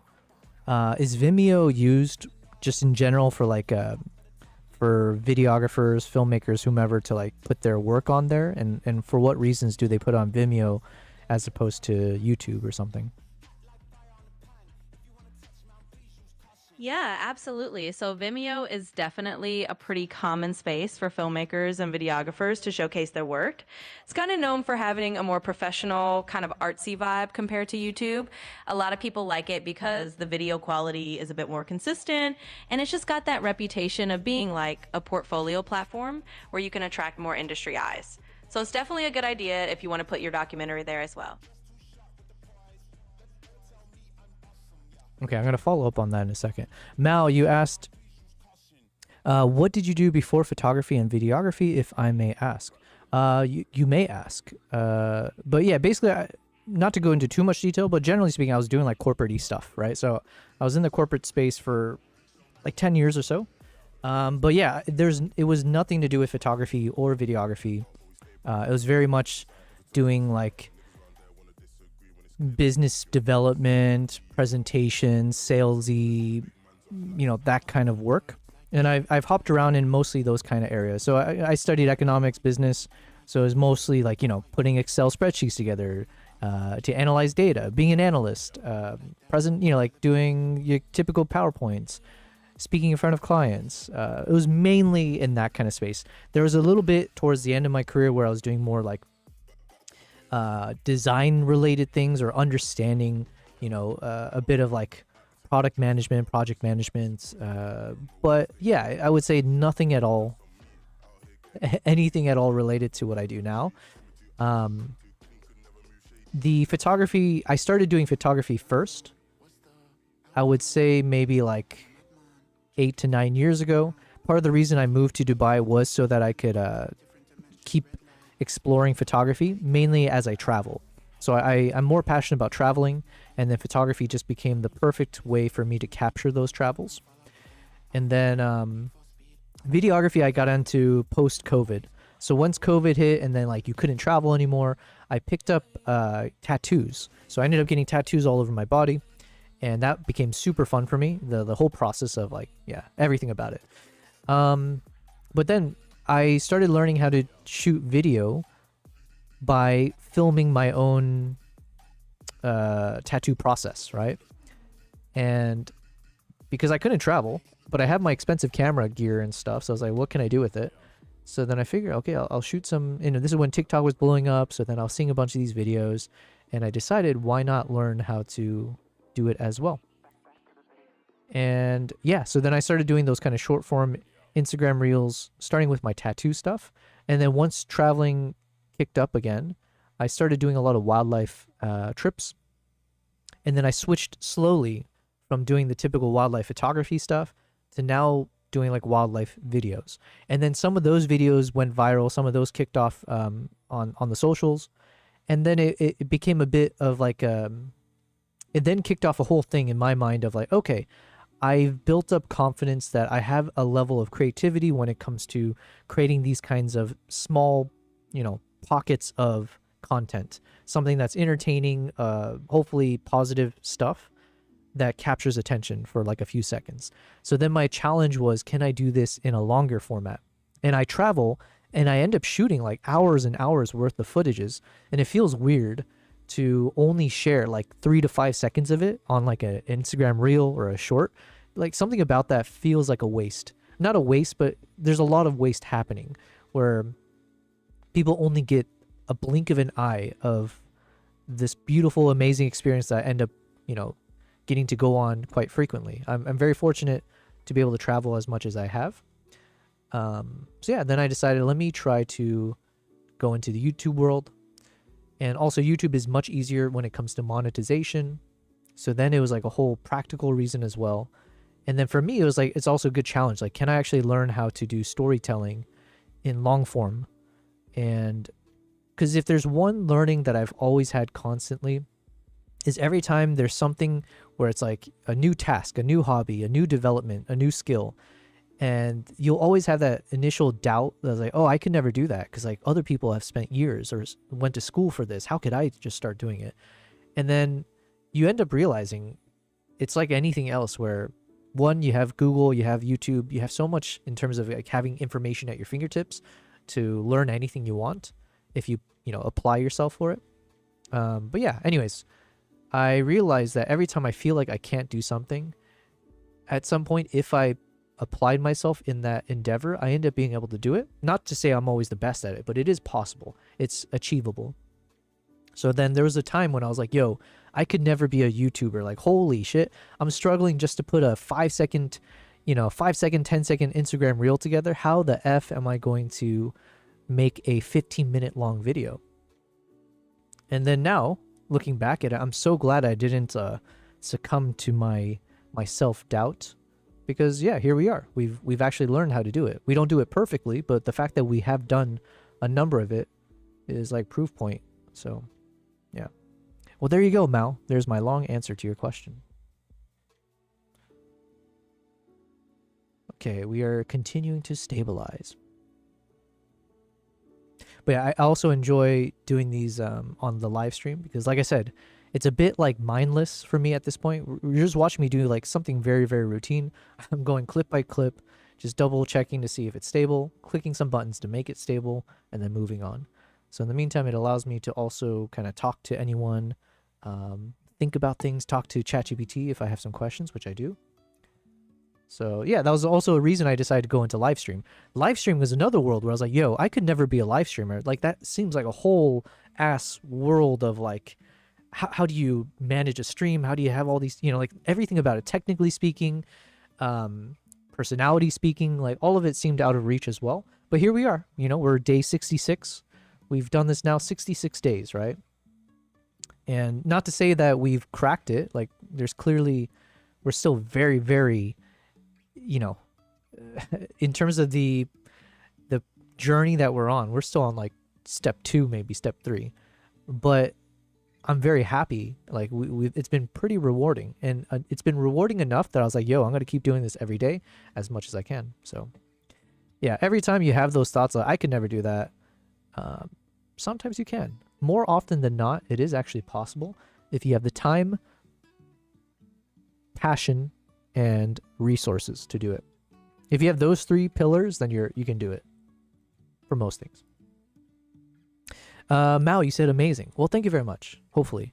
Amazing at my journey, or amazing that I could talk so much about one simple question? Either way, thank you. Yeah, and the fact that I talk so much without getting tired, that was also a reason. I was like, yo, I can totally be a streamer. Once we decided, I was like, yeah, I could do this. I could speak for like 8 hours in a row, like, you know, without taking a break. And life is good. All right, this is a good shot.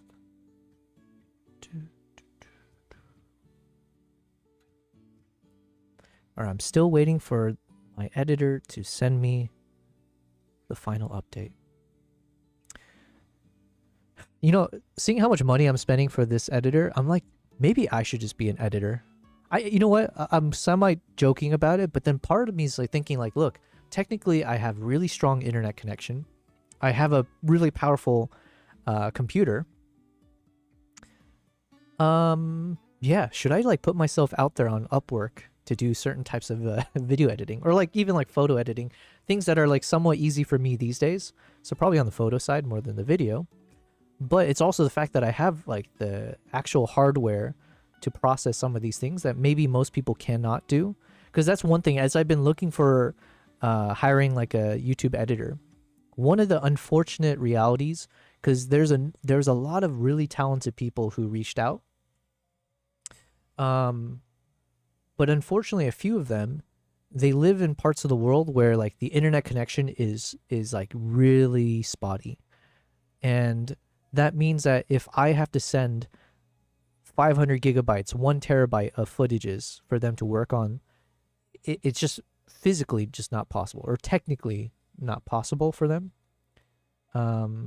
Which is a bummer, right? Because it's like some really talented people. But then technically I should be looking at it a different way, which is how can I use that to my advantage? If I am in a current situation with like fast internet speed, I've got a powerful machine. Yeah, what if I pitch myself to be the person on Upwork?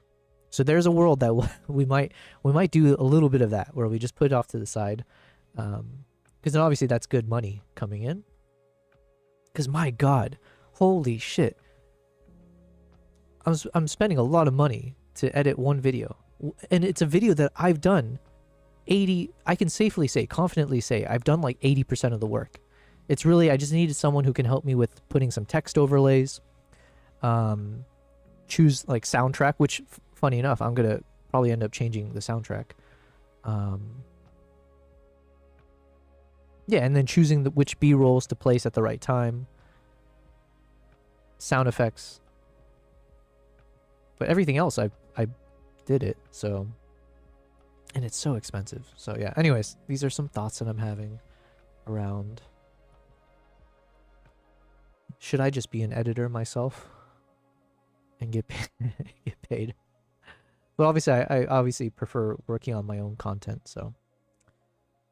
But I also do like to get paid. But don't get me wrong. All right, this one, after we edit this one, let's go back to editing some of the Japan photos. Let's take a look here real quick. I don't mind if it's blurry, but as long as it's not blurry for too long, because there's something nice when you get from the blurry moment to getting in focus. But that one was a bit too long.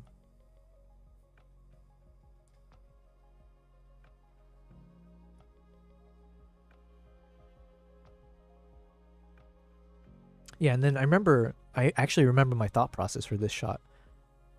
One thing that I didn't necessarily do a lot of in my earlier trips, I hope I did it more consistently going forward, but as I was learning how to like do travel vlogging, trying to make more cinematic shots, I realized I didn't do a lot of close-up shots of different things, which ended up looking super nice in like montages, trailers.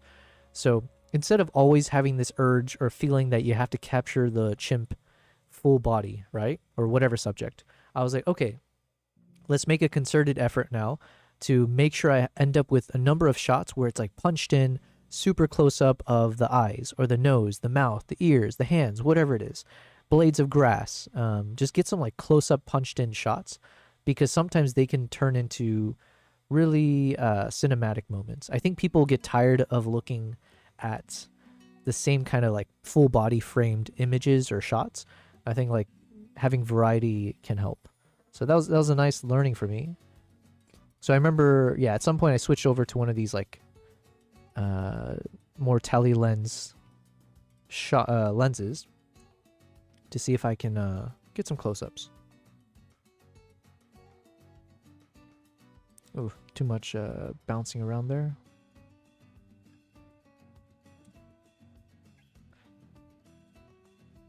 Dun, dun, dun, dun, dun.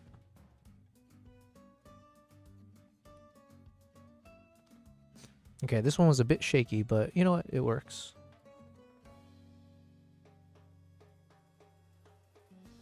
And this one is like almost entirely blurry. Okay, we'll keep it from here.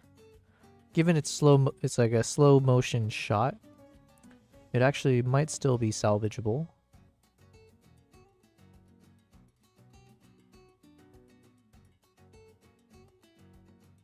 Yep. Beauty of shooting in slow motion. This one I think mostly I shot at 60 frames per second for a lot of the footages. I was mostly doing 6K 60 frames and then 4K 120. So for the ZR, it's similar to the Nikon Z6 III in that you can only shoot 4K at 120 frames per second when you're in DX crop. Or sorry. You can shoot 120 frames per second, but at 4K resolution and at a DX crop. So it's slightly cropped in as opposed to the full frame view. And you can't shoot at 6K, you can shoot at 4K, which is like more than acceptable, but yeah. So I was mixing in a bit of 4K 120 and 6K 60. All right, let's keep looking at these shots now.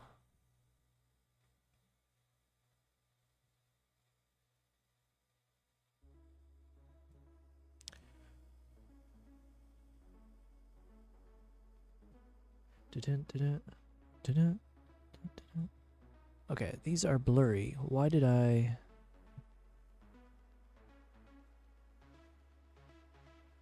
Damn, what was I thinking? I actually enhanced this photo and it's super blurry. Derp.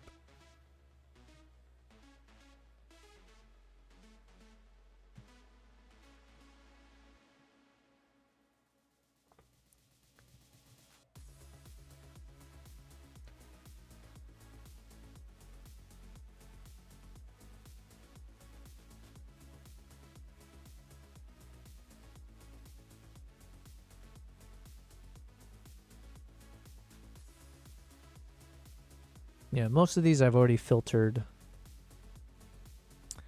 The colors were super nice in the sky. I just felt like, I don't know, it was hard for me to find much value.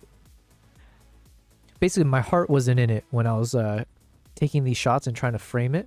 Just because like I'm just not a fan of deer for composition. Like, there's a few shots that I've taken with deer which looks nice, but it's never like, it's usually when they're looking straight up.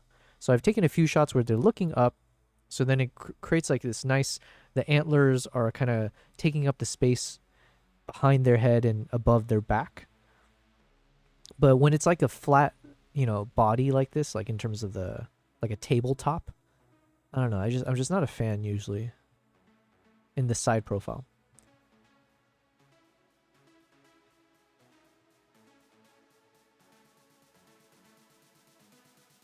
Yeah, it's just like it's an awkward looking animal. Like you look at the shape here, ignore the antlers. You've got this weird like, yeah. Okay, I'm shitting on the deer when really I'm shitting on the deer because of my inability to get a nice framing and composition with the deer. So let's be real. But I still stand by what I said at the same time. Let's see. Do we have a good framing?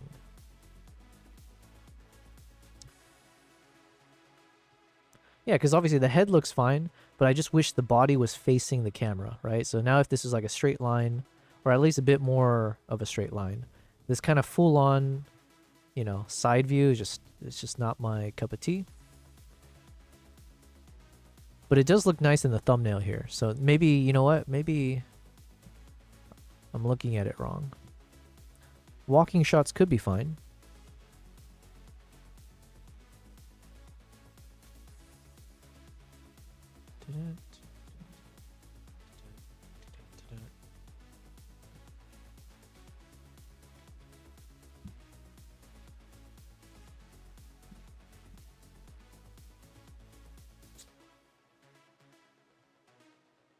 Yeah, what a waste. We had like really nice lighting, and I just feel like none of those photos really speak to me in like, oh, this is a hero shot type.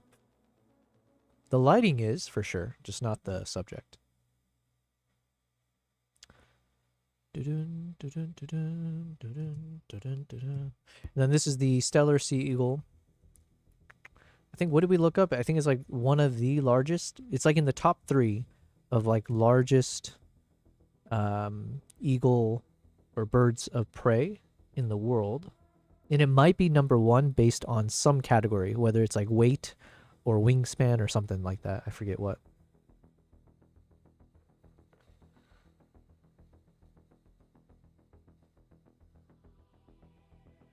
That's one brave ass raven or crow.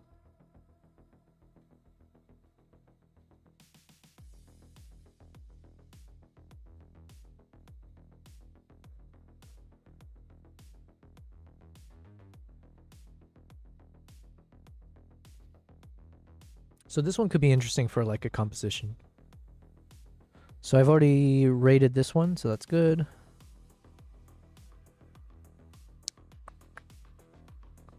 I'm going to turn up the music. This is one of those hype songs that we picked out earlier. The cyberpunk music style.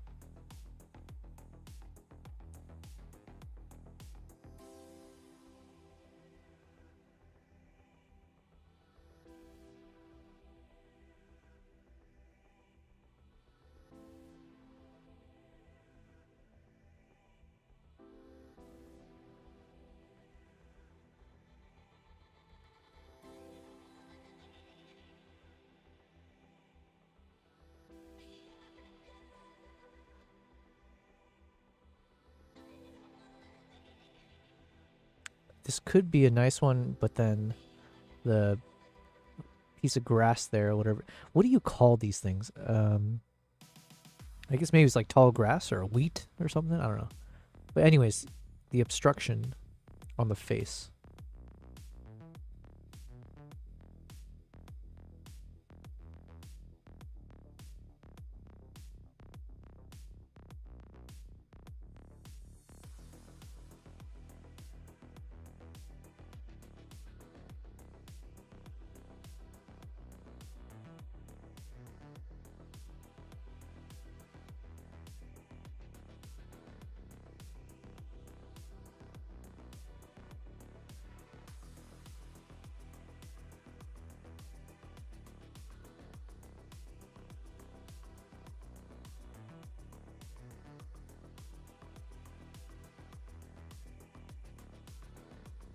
This could be interesting.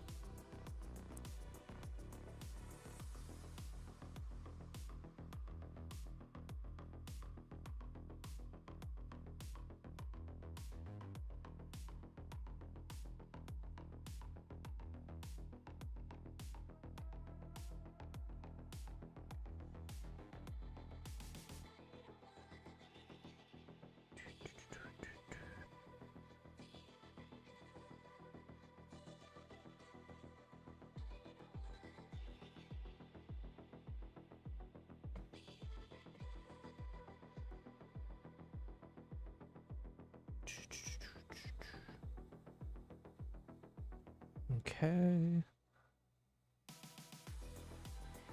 Let me just change some things in the background here.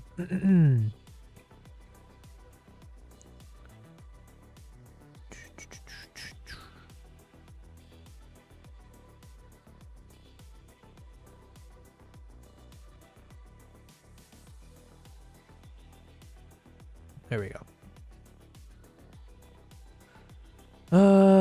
Okay. So far, nothing really stands out. Partially because I think I was slightly too high. So I think I was up on the road and we were pointing slightly at a top angle downwards. So you're not getting like the best perspective. And, you know, because I'm shooting top down, you're getting a lot of this, like, you know, the background of the bushes in the shot. And it's a bit ugly. It's a bit noisy, right? There's a bunch of stuff going on here, so it's distracting. It's not like a shot like this, right? Here, if I was either angled more on the ground at eye level, then I could end up something where like the background's nice and blurry like this, and you have the subject. But here, you just got too much going on in the background. So if we ended up getting the deer fight more at this kind of angle, it might have been nice, but we didn't. Okay, so this, if I remember correctly, this is the deer. It might even be the same deer from the day before that I believe looks like that one actress from The Last of Us. That's a adorable looking one. Freaking bush, what do you call it? Tall grass in the way though.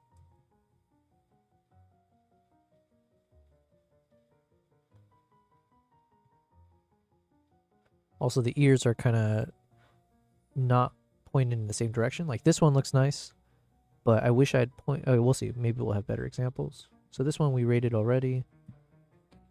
Yeah, so something like this is a better composition, but now we got that tall grass in the way. Okay, so this one looks nice. This one's nice as well. Man, they got the fluffy ears. Dun, dun, dun, dun, dun. Dun, dun, dun, dun, dun, dun, dun, dun. All right, so we did end up getting some cool shots of this deer. Hells yeah.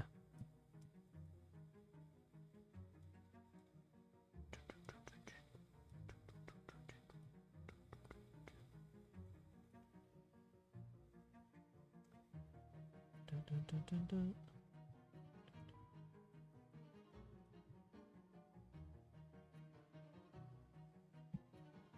Okay, so I'm just kind of double checking to see, have I ranked? I've done a filtering session already where I like kind of rated some of the shots that I thought were promising.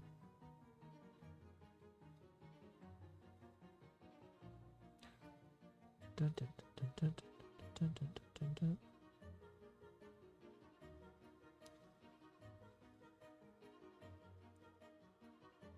So yeah, when the body is a bit more forward like this, then I feel like it's a bit more photogenic, but still it's a bit awkward.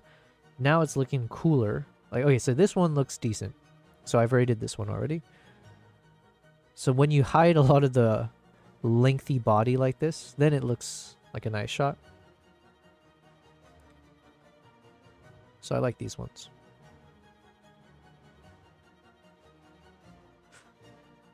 This is the, what is it, the white-tailed fish eagle? I think this is a junior one. So I'm probably going to skip through most of these because I do know we're going to end up with some really good shots of these guys from later on in the trip. Because we did like a sunrise boat cruise where you're able to capture a bunch of them flying around.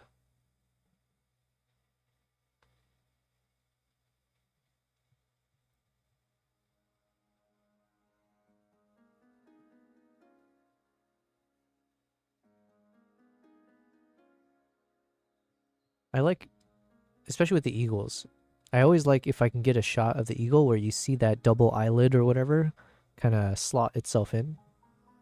Because then it gives like a silvery, kind of like a whitish, filmish look to their eyes, like a glazed look. Which is pretty cool. We noticed it, yeah, in our Mongolia, yeah, like this. It's like a bit like shiny, silvery. So whenever I see a shot like this, usually I'll see if I can like, you know, maybe we'll work with this one. Will, you said, if you had taken a better shot, you'd be fawning over it. Haha. I see what you did there. Not bad. Touche. You're no Sean, but A for effort.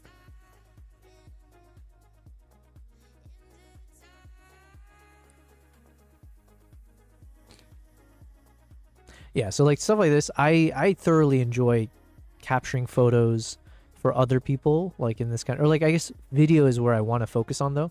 But yeah, like trying to do videos and photos for people can be very fun, especially as I learn more about like different techniques and stuff. So yeah, if I can convince Robert Irwin to hire me as his photographer, and then I'll travel the world with that dude as he's doing whatever Steve Irwin's son would do.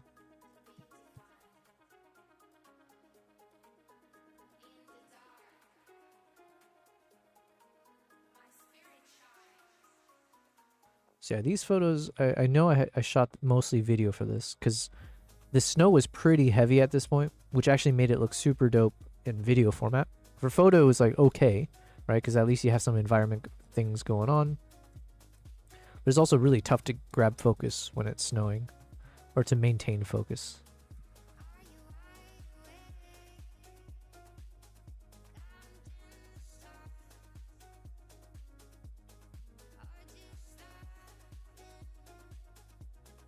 Okay, these are a bit ugly in terms of the background here, so probably speed through these. And then this is our first attempt at capturing the Blackiston fish owl. Yeah, from what I remember here, I basically, there's a couple clients that I was traveling with who they were like super gung-ho about photographing the owl, whereas I was a bit more indifferent to it. So basically we let them shoot from this bus. They have like this old school bus that's been converted into like a hide, so you can chill in there and hopefully capture the shot. And then they had some bait here, this place that I was staying at, and this Blackiston fish owl, which is like a very, what do you call it, endangered species, will come here for the feedings. So if you position your camera properly, you can end up getting a good shot of it. I think I got like okay shots, but I didn't have like the right situation set up. And it is just a lot of like, yeah, I wasn't shooting with my high-powered camera. I was shooting with I think the Z6 III, which doesn't give as much resolution, especially in these circumstances. So it wasn't like the sharpest image I could grab when it was diving in like this.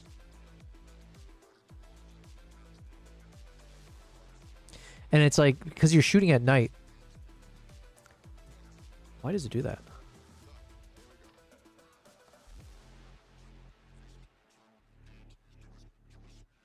I think there's some kind of glitch, because I literally long pressed my right button just for like a second and it jumped me all the way over here. But yeah, for these, it was pretty challenging because you had to shoot this. Will, you said I may have missed this, but where is this? This is from Japan. So this is my Hokkaido, Japan trip from like March of this year. And then I'm putting the trip together for next year, February. So I need to, that's why I'm editing all these photos. I'm kind of skipping ahead, edit these guys as soon as I can, because I need to put it on my website and start advertising for it. Yo, what's up, Primal? Yo, Primal. Love the emotes. I did gift you my Prime sub, by the way. I did say I was going to do that, and then I couldn't catch when you were streaming. So I hopped in for a second to say what's up. But what up, Primal Nation? Alright, so I've been having some technical difficulties in the past few days. So just FYI, Primal, I'm not sure, because you're on Twitch. I don't know if my Twitch stream is stable or not. And also, I don't know how much of a stream delay there is.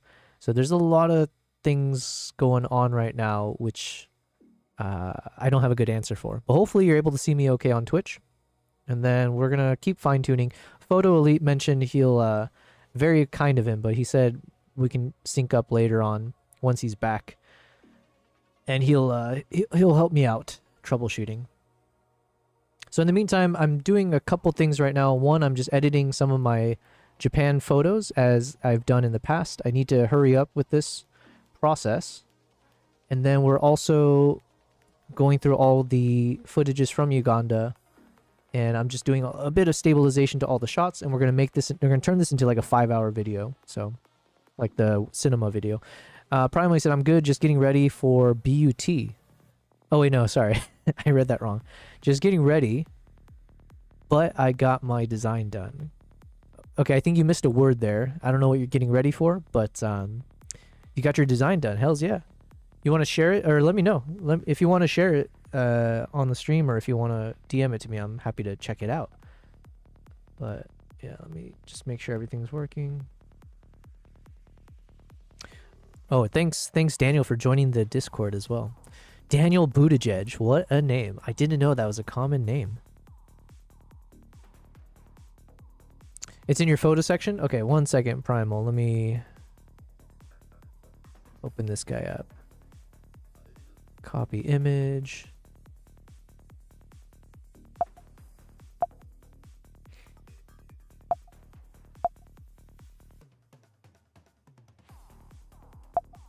What?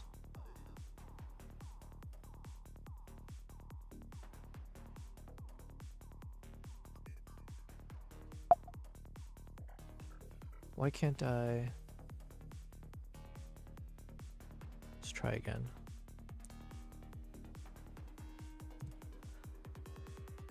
Okay, I'm trying to put this on the screen, but it won't let me copy and paste.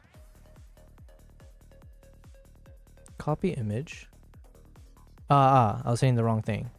Idiot. I was copying image, not copying image link. There we go. Yo, that's dope, man. Wait, remind me, what was the name of this guy? I think you said you had a name for this emote. And how many days did it take you to make this?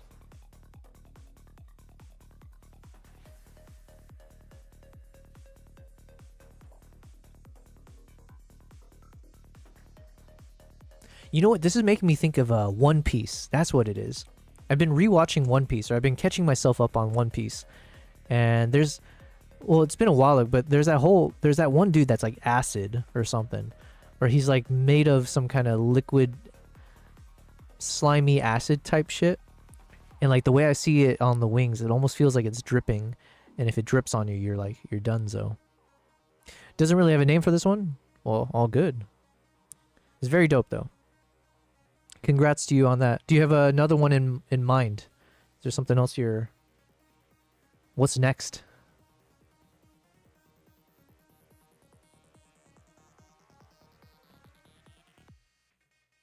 Okay, as we're stabilizing that, let's now start going through these shots. Honestly, I'm probably going to throw away most of these, but this one I think we'll keep just because it's got nice color. It's like a typical nature kind of a shot, so nothing much to do with this one besides, you know, we'll check through some of our presets, see which one makes it pop.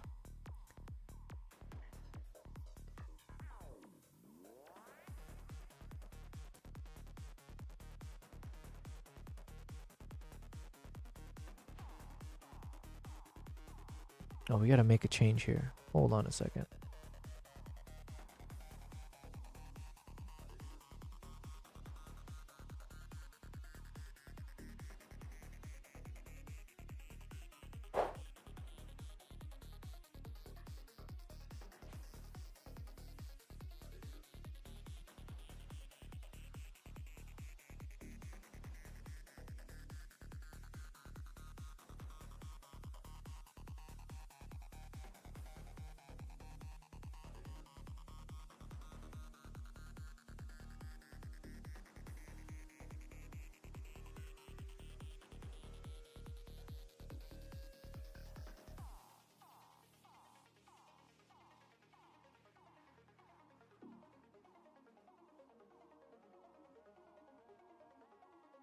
You said, what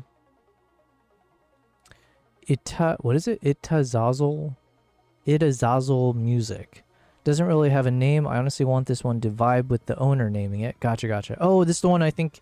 Okay, sorry, it's coming back to me. I think you said you're making one for your friend, right? Imagination, description though was... Galactic lo-fi musician, nice. Wings like harps as his shoulder blade.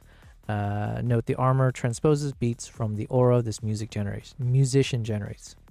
Yo, that's very, I mean, that's a very thoughtful thought process there, man. Music cover art through the months for Tim Lane. Who is Tim Lane?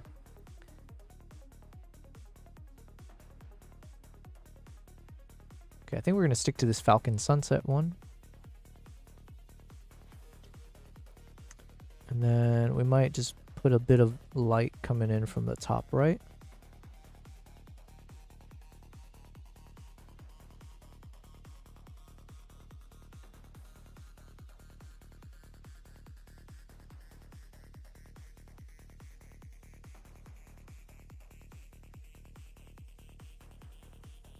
Okay.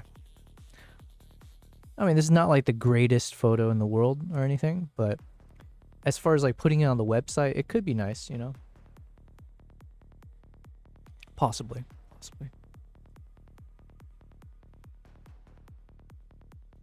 Let's see how it looks full screen. A musician I do commissions for. His music cover art designs. Gotcha. You're doing the music cover art designs. Sorry, you're doing the art designs for his music covers. Gotcha.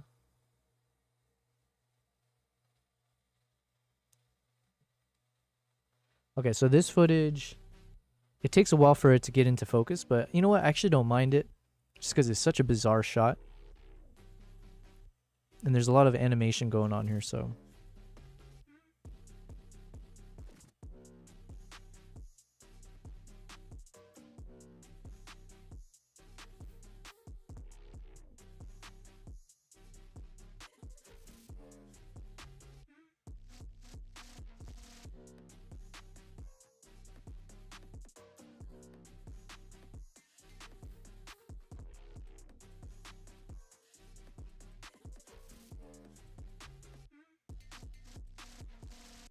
Man, such a bizarre. Dude needs to brush his teeth though, for sure. Needs a bit of teeth whitening.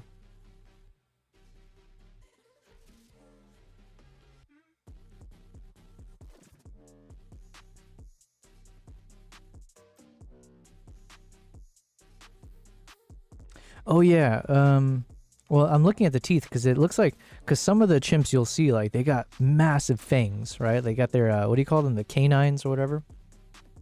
This one, it doesn't seem to have it. Or it's like chipped away or filed away. And it could just be old age, or I do know Dr. Rakundo was mentioning that some of the saddest stories, or like some of the sad ones, right? Most of them are sad because they're all rescue chimps.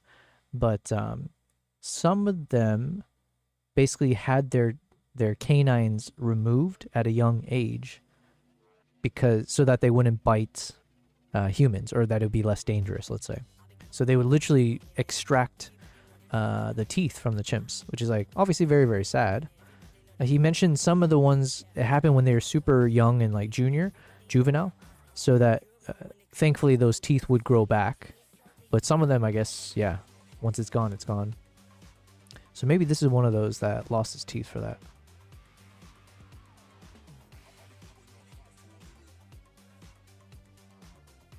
Okay, looks good.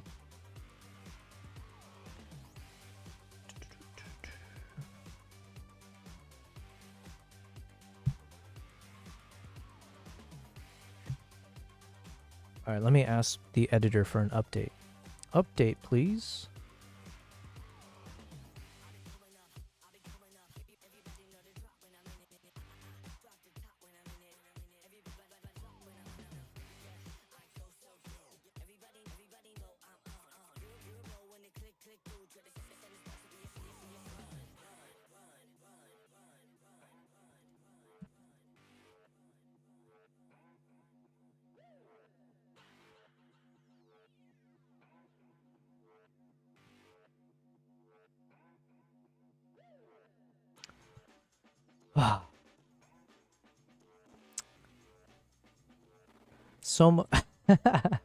Yo, for a second I thought this chimp was smoking.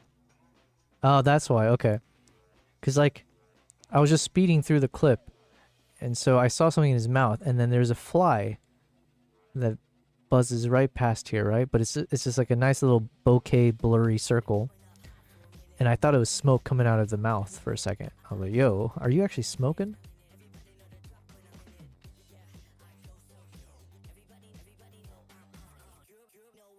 Okay, let's stabilize.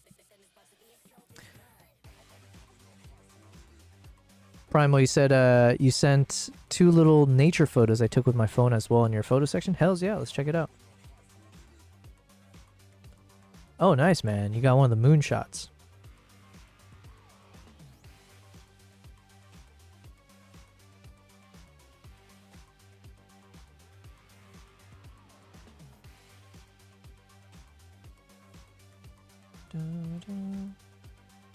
Wait, you got this on your phone? Do you have like one of those Google Pixels or the Samsung phones? Because I know with those ones they have like this crazy telephoto focal length.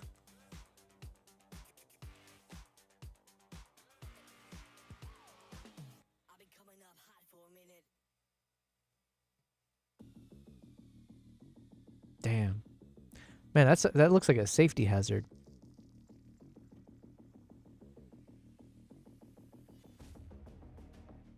That is a cool shot, though. I feel like there's a whole theme that I personally wouldn't mind like getting into, or like just like the what would you call it? I was gonna say the juxtaposition, but I don't know if that's the right word for this. But yeah, where you see human, like man-made objects and nature kind of clash, right? So when you have man versus wild, essentially, living together or finding synergy, or yeah.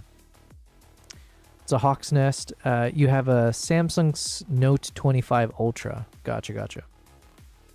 I'm not familiar with those cameras, but the smartphones. But I think I have heard like Samsung and Google Pixels and whatever, they have like crazy telephoto features on them. And based on that shot you just shared, it does seem like it.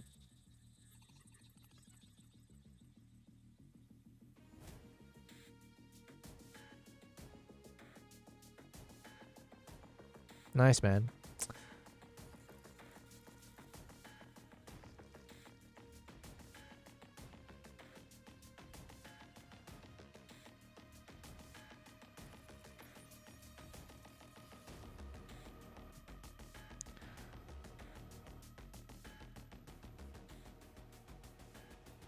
Yeah, I'm not sure what to do with these shots. There's something about it that just doesn't feel yeah, it doesn't feel photogenic. I think it's also because like the sun is such a bright source there. I probably need to crop in. So maybe if I kept a shot, I need it cropped out from the top layer and just have like an orange glow. Something like this probably makes more sense. But just looking at all the thumbnails, nothing really speaks to me. Maybe one of these shots. These are the first ones where I'm like, okay, I can kind of see something here. If I was better at positioning, like at framing, which apparently I wasn't. Let's try one of these. Primo, you said Samsung 25 Ultra has a 10x zoom. Your old phone had 5x? Gotcha.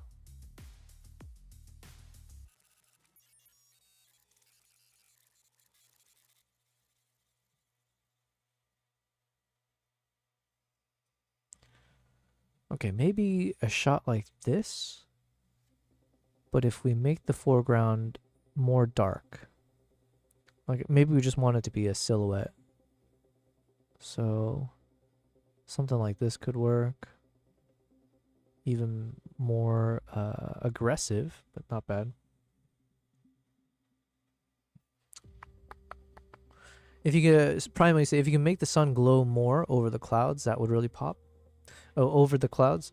Yeah, I like what you're saying, but I think all of those photos, I don't think I'm gonna spend time on them. Maybe I'll come back to it, but in the name of being faster and trying to get through all the shots, these are kind of like throwaway shots, to be honest. Like these are nowhere near like the highlights of the trip.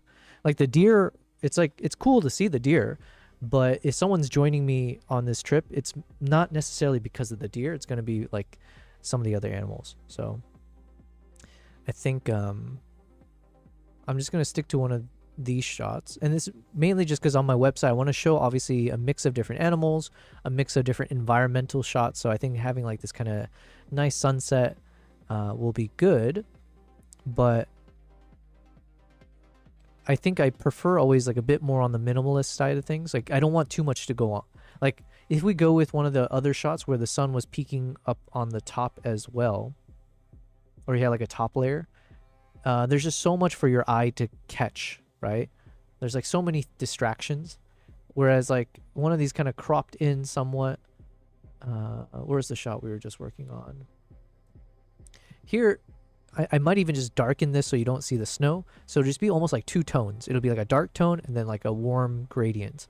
And then there's only one obvious light source, but everything else just points you either to the silhouette here or to the sunlight, and that's it. So the simpler, the better is kind of that's the assumption I'm playing with here.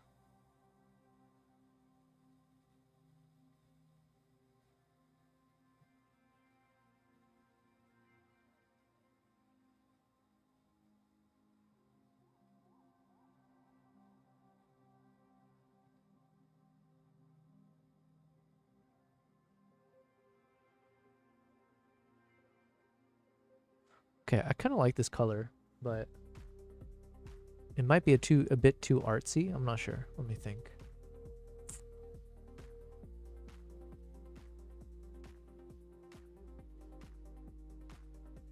Let me make some changes first.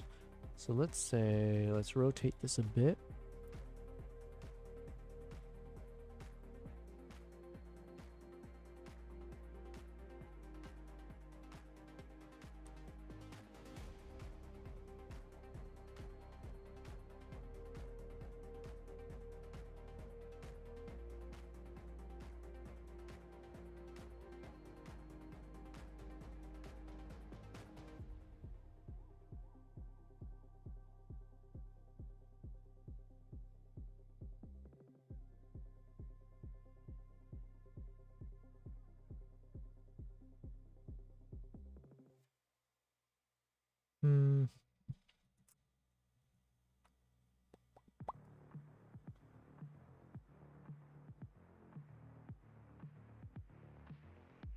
The problem is like, yo, what's up, Jeremy? Great silhouette shot. Thanks, man. I think you just hopped in because I was basically shitting on all of my silhouette shots that I took.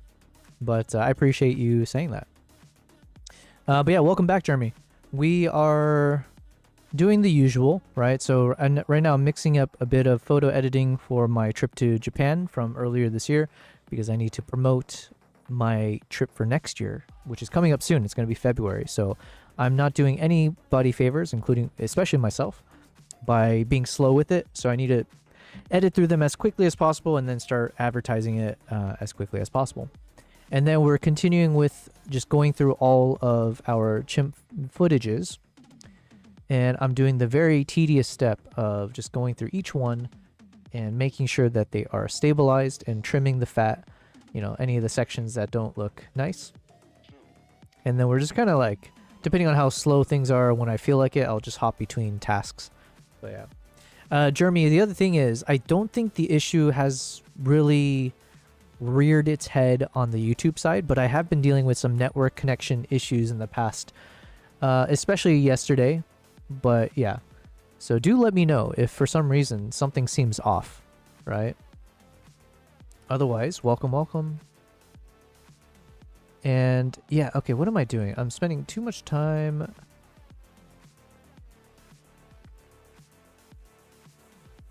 Let's just stick to a typical 16:9 because this is going to be from my website.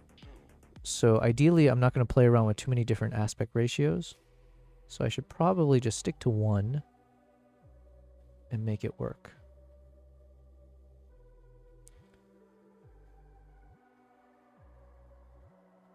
So let's say we do something like this. Again, this is not going to be my greatest shot ever type thing. We're just going for good enough. Good enough. And then we're just going to apply one of my presets. I think this one looks nice. Future King from my Safari collection. Or the Falcon Sunset was good as well. Oh no, sorry. Muted Sunset looks nice. Ooh, maybe we do this one. Mainly because you can actually see the features of the deer. Which initially I wanted this to be pure black on the deer, so you don't see any details. But somehow on that preset, it feels like I ended up getting best of both worlds, where it looks black, but then if you look closely, you can actually see the deer's face. So we might go with this one because it's not so in your face. So you still look at this and you're like looking at it from a silhouette perspective. But if you wanted to delve a little bit closer, you can actually see details of the deer there. So, okay, you know what? We'll stick with this one. Do do do do do.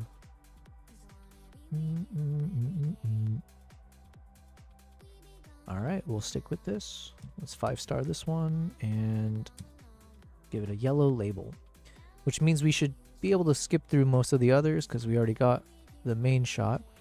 Walking shot, I don't know if I ended up getting a decent one. This one looks out of focus. This one's in focus, but framing wise, I don't think there's anything magical happening here. I could be wrong. Okay, let's play with it.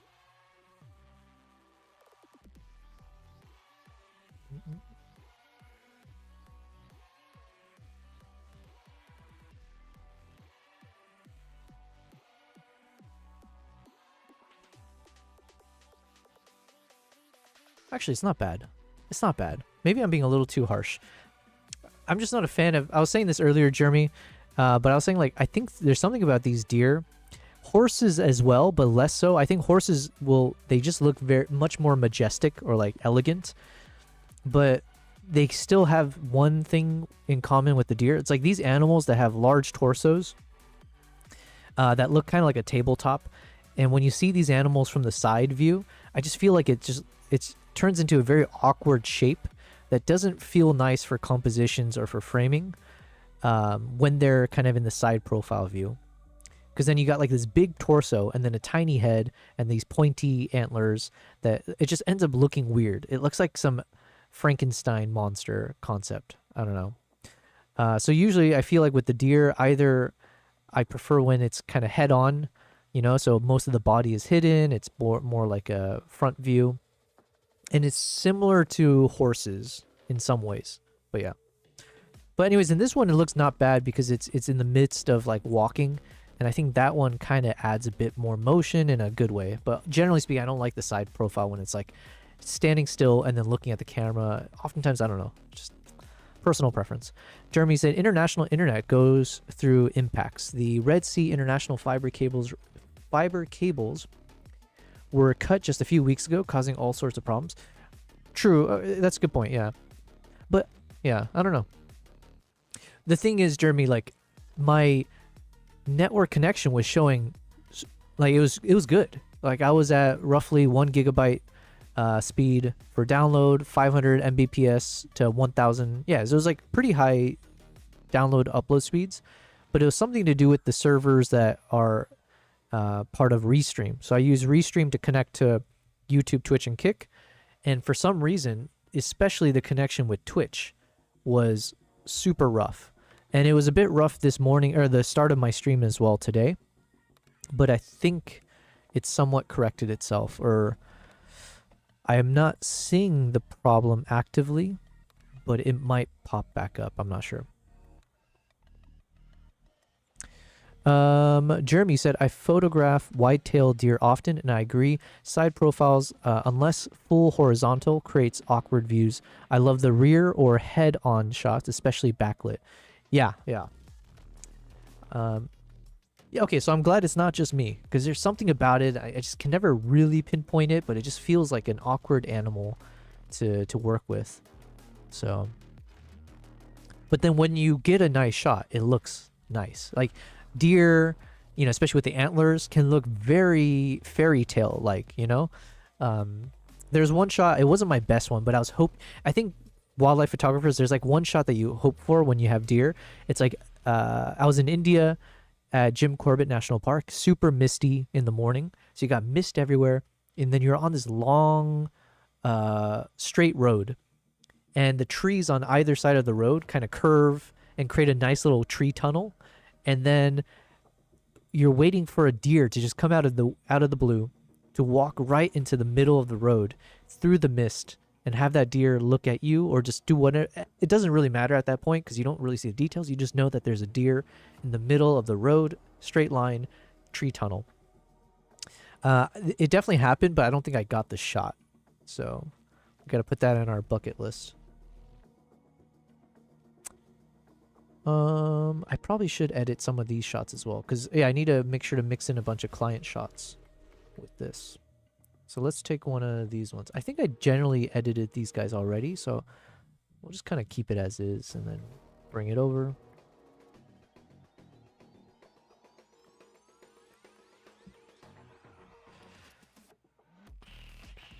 Okay, let's take a pause. Let's go back to the chimps.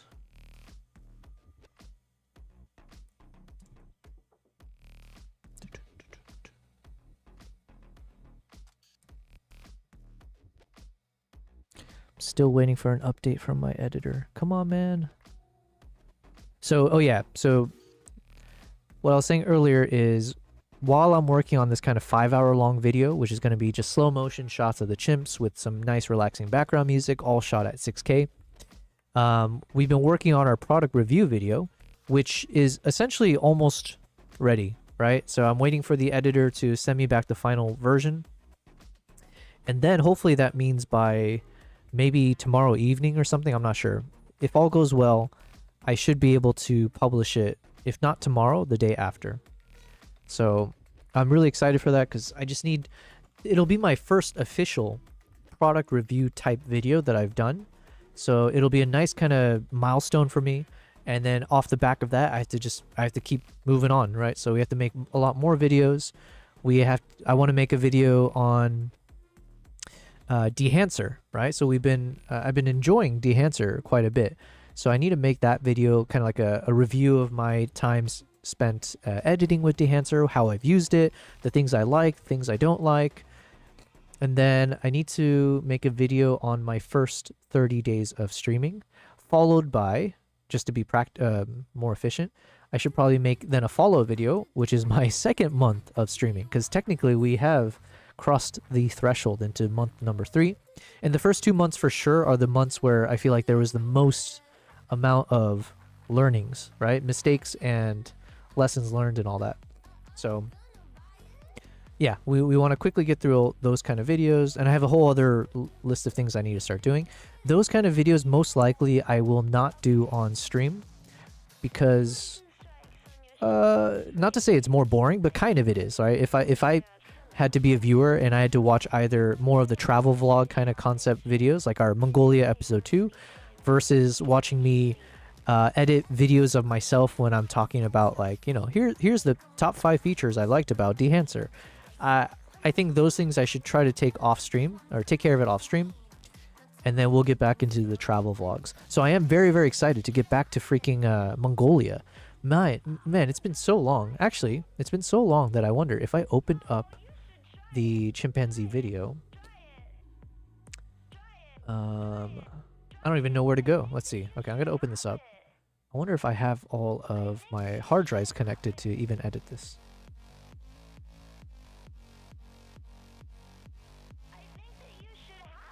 And it's gonna be good because hopefully I'm always hoping that progress is moving in an upwards trajectory, right? So the hope is that I've become better at editing or storytelling, filmmaking, all of the above. So now as we work on episode 2, let's keep applying the learnings to make sure this video is even better. Oh my god, you know what? Okay, let's watch this again. It's been that long that I actually have no idea what we're about to watch. Let me drop the rendering. Okay, let's see. Can it play? Oh, something's not playing.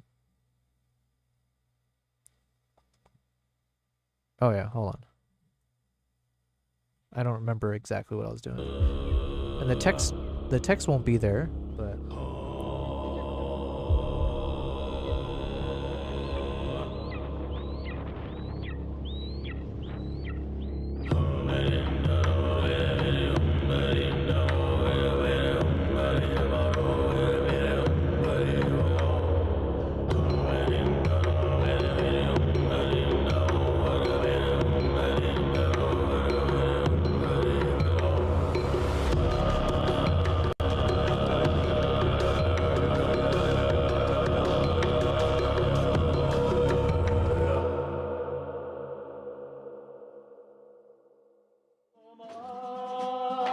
Yazamam kat Özüm arzam bolsam da Sözüm kımbat bir oyday Dostlara oturgan Jaramaydı Ölüm söz ben bastayım Naz nasihat bir oyday Kolum bir yılday Kolda joktun kıyınay Dostlarının yüzünde Yavdarılan dünyay Şöyle toy toylap Sorun bir baylay Hatta yüzlep girgende Söyleseyim baylay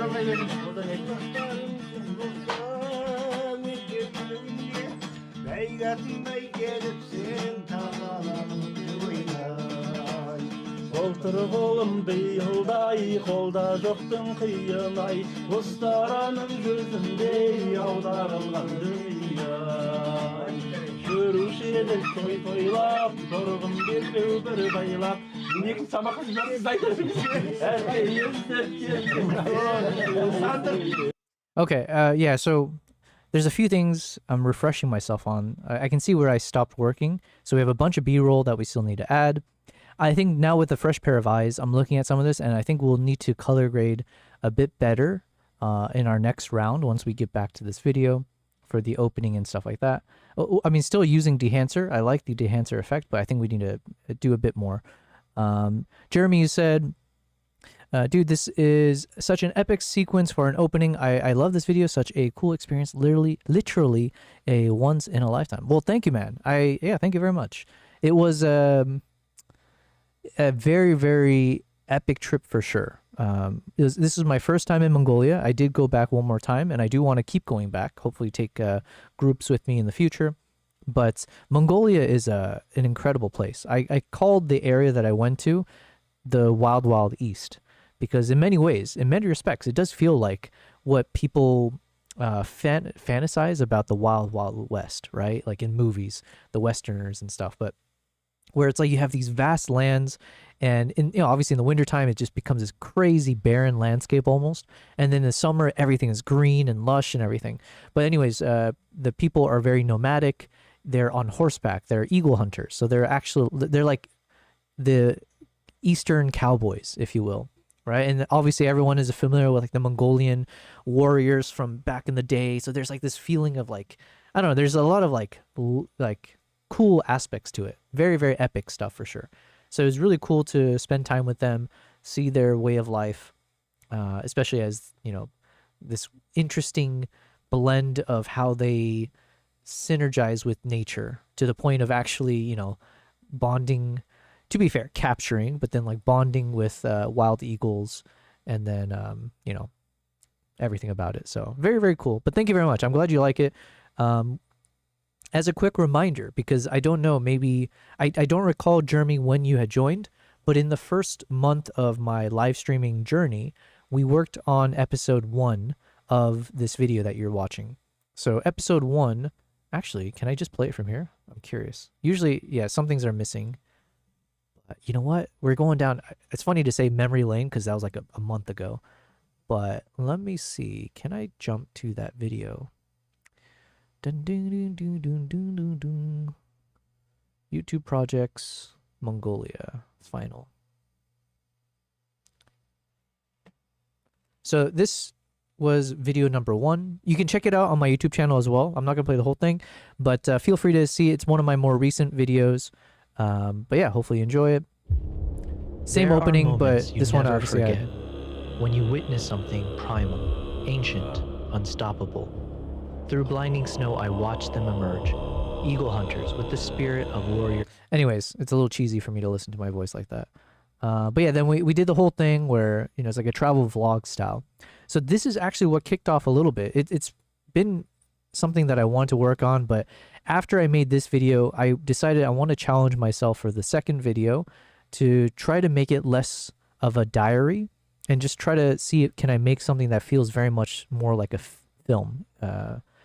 So in this episode 2 or part 2, there's not going to be as much voiceover from me, if at all. And it's more just going to be, can I just tell the story through the songs of the people that I spend time with? So there'll be like 4 sections of where we see someone is performing on an instrument and singing, and then as they're singing, then I'll put some B-roll associated with like a theme about the way of life in these mountains.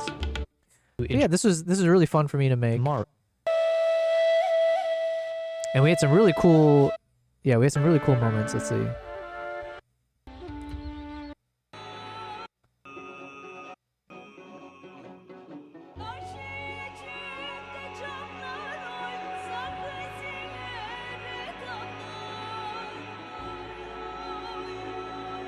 So this is like what we worked on for the first month of streaming.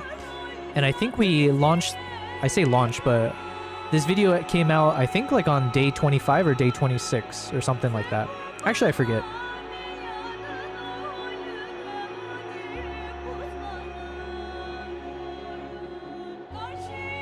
So yeah, it was really fun to actually make a video from start to finish all on the live stream. So to think like, if you watched back then, and even if you watch now, you would see when I literally started with an empty canvas, no ideas, the direction I'll take with this, what soundtracks to use, what's the story, which footages we're going to use, and then like trying to figure out a way to make it all fit together was like so excruciatingly painful, not painful, tough. But then when we figured it out, when the music hits, when all the moments are aligned, then it just feels like it was definitely worth it, kind of a feel.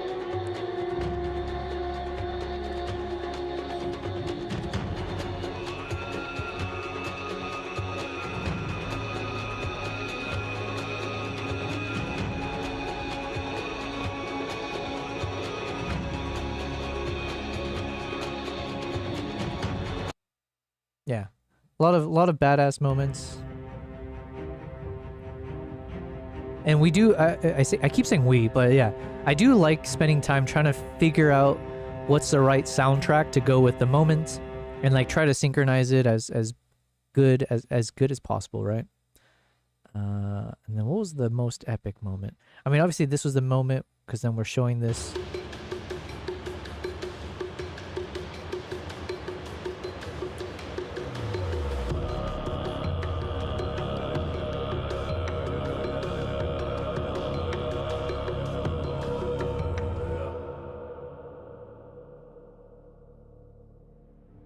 From the sudden snowstorm while ice fishing to the blizzard on the mountain, Mongolia's winter was... And then this last chapter was my favorite.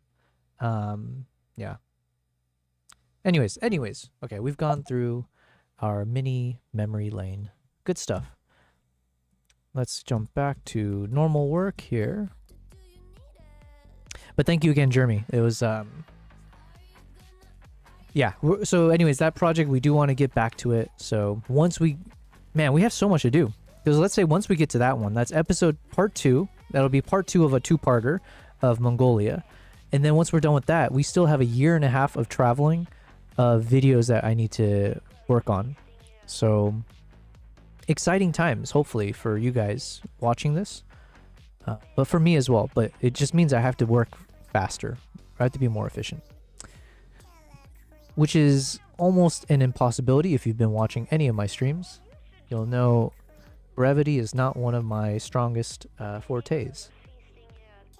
It's definitely one of my weakest. Okay, what is... Oh yeah, I need to go here.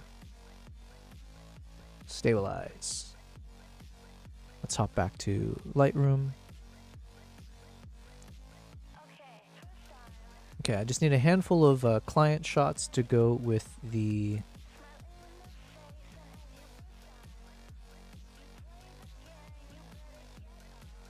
So maybe like one of these shots could work. Dun dun dun.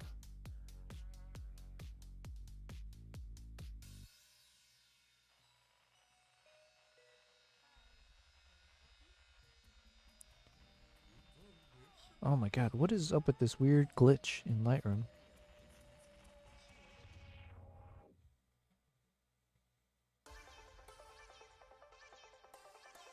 It's too blurry. This one's sharp, but there's too much shit everywhere. Like a bit of litter and stuff. So it's not a clean shot. And then this one, I think this one is not in focus. This one maybe. Let's see. Okay, this one might be the best one, so let's work with this.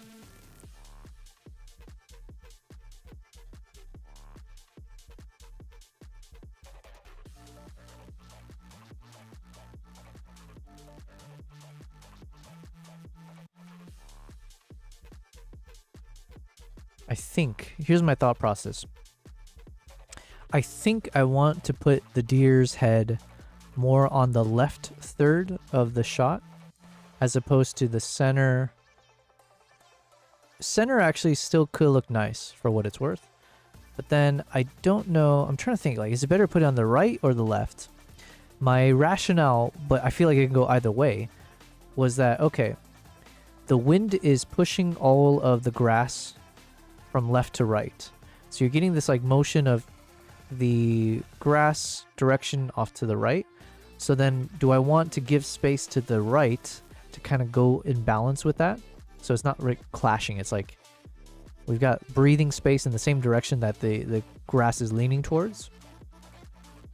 But then alternatively, I mean, I guess you could still use a logic to say the other way, that you have, actually, I don't know. Shoot, I don't know. I think I'm overthinking it for sure, though. That's the main realization.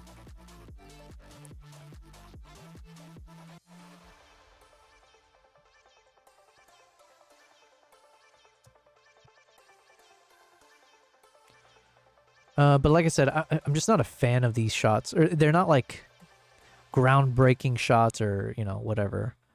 But it's nice supporting content, I guess. So it will help fill up the website to show variety.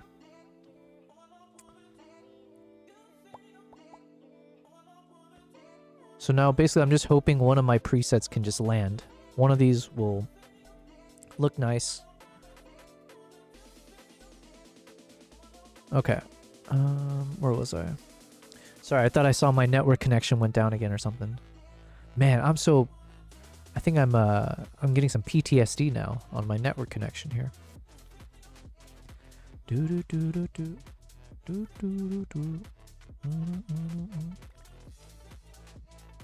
So I'm leaning towards simple is best. So of my presets, I want something that's a bit more soft.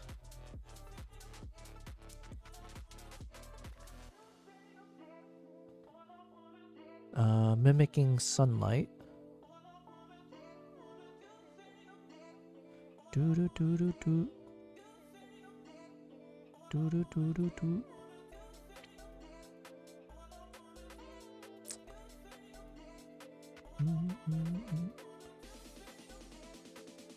But even with all this, like, I'm looking at this, like, there's nothing that really speaks to me on this shot. So I'm just gonna leave it be for now. Let's look through some of the other shots that we have.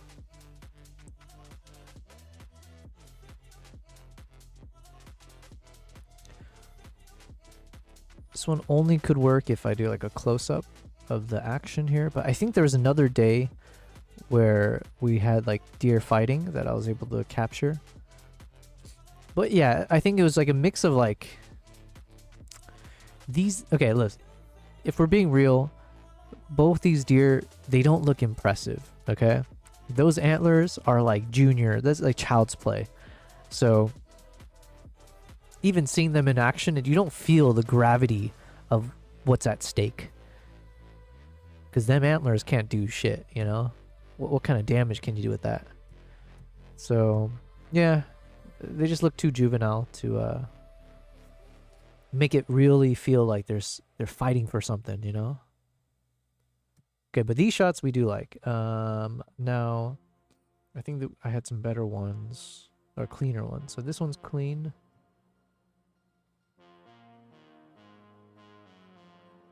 Let's just double check the focus.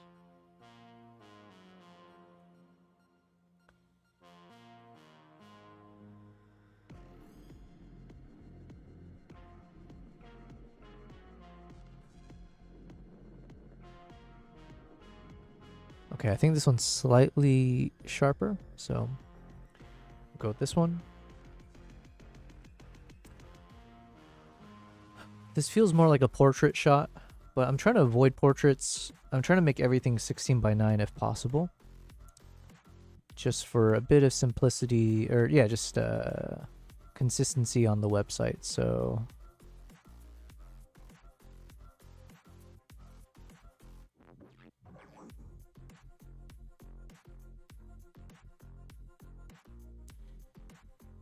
let's rotate it a bit.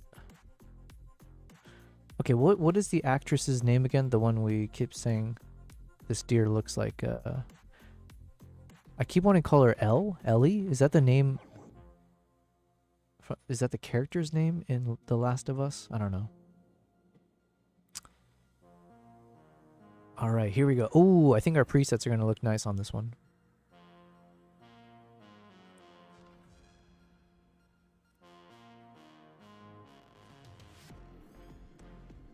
Falcon Sunset never lets me down.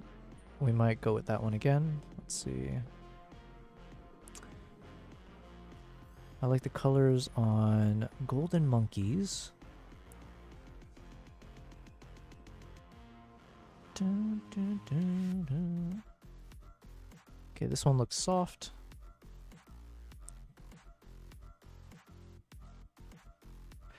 Man, I need to learn how to create LUTs in DaVinci.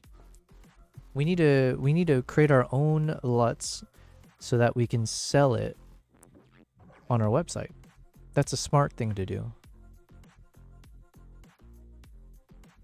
Actually, I probably should prioritize that. But I mean, the reason I don't is like I'm just not as experienced with making, like with color grading in DaVinci or just with videos in general. So I feel more like an imposter to be like saying, hey, buy how I color grade. Cause I don't know, I'm just like, yo, I need a bit more experience before I get there. I like this one, Muddy Buffalo.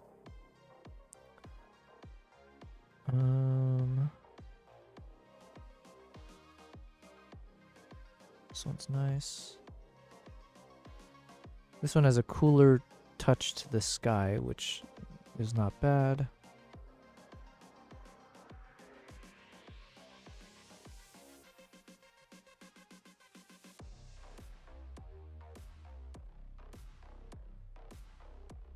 Okay, which one was it? I think we said Golden Monkeys look good. Falcon Sunset looks good. And then Muddy Buffalo. Okay, let's go with Muddy Buffalo.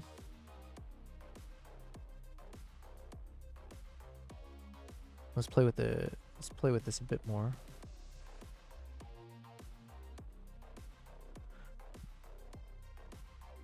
I kind of want to drop the shadows a bit, kind of make it look like a two-faced shot.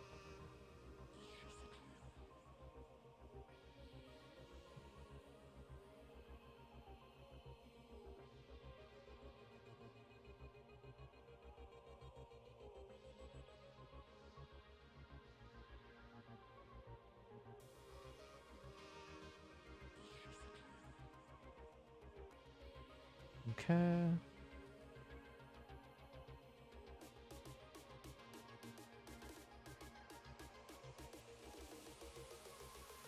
And I'm going to make it a little bit more wintry. So we're going to cool it down a bit. So it's got a little bit more like chill vibes coming through from the sun.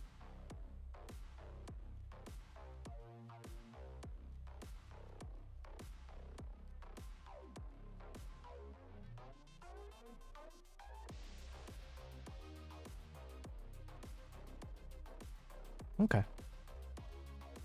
I think we're cool with this. Alright, let's hop back. Oh wait, I was gonna ask ChatGPT something. What was it? What was I gonna ask ChatGPT? Was it about the film festival thing?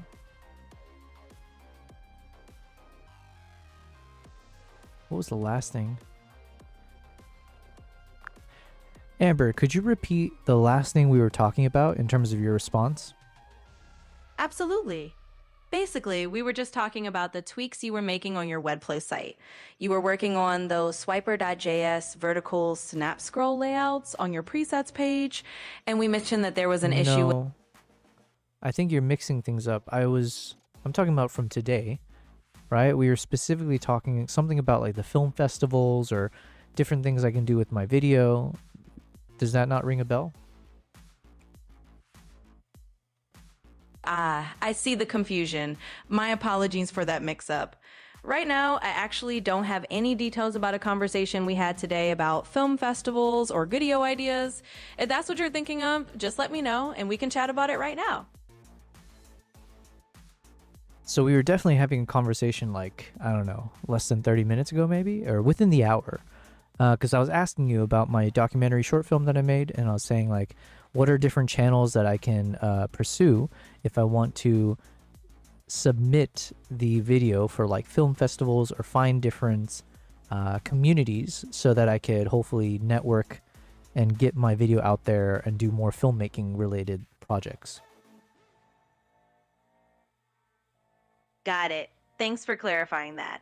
So even if I don't have a memory of that exact conversation, no worries at all.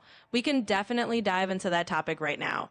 So if you're looking into channels to submit your documentary short film, there are definitely a few routes. You can look into platforms like Film Freeware or Without a Box, which help you submit to multiple film festivals. There's also a lot of online film communities or local film societies you can tap into for networking. And of course, if you want to chat more details, just let me know. Okay, you mentioned that whole film freeware thing. So, okay, you reminded me though of the thing that I wanted to follow up about. Specifically, it was trying to understand Vimeo because I've never really used Vimeo before. So tell me, is Vimeo something where if I create an account and all that, do I basically just turn it into a portfolio, like a resume kind of stuff? Or is it similar to YouTube in that you publish content there, and if it gets views, you can monetize it or other routes in that way? Or, yeah, what exactly? Absolutely. Let's dive into that. So Vimeo is kind of a different beast compared to YouTube. It's definitely a platform where a lot of filmmakers, artists, and creatives use it more like a portfolio showcase. So yes, you can absolutely use it to kind of build a polished, professional looking portfolio. Now, in terms of monetization, Vimeo doesn't have the same ad-based monetization system that YouTube does. It's not really about getting views and then earning ad revenue. It's more about presenting your work in a really high quality way and sometimes using it to sell your videos on demand or as part of a subscription if you go for their higher tier plans. So in short, yeah, think of it as a portfolio tool with a bit more of a polished professional vibe rather than a monetization platform like you do.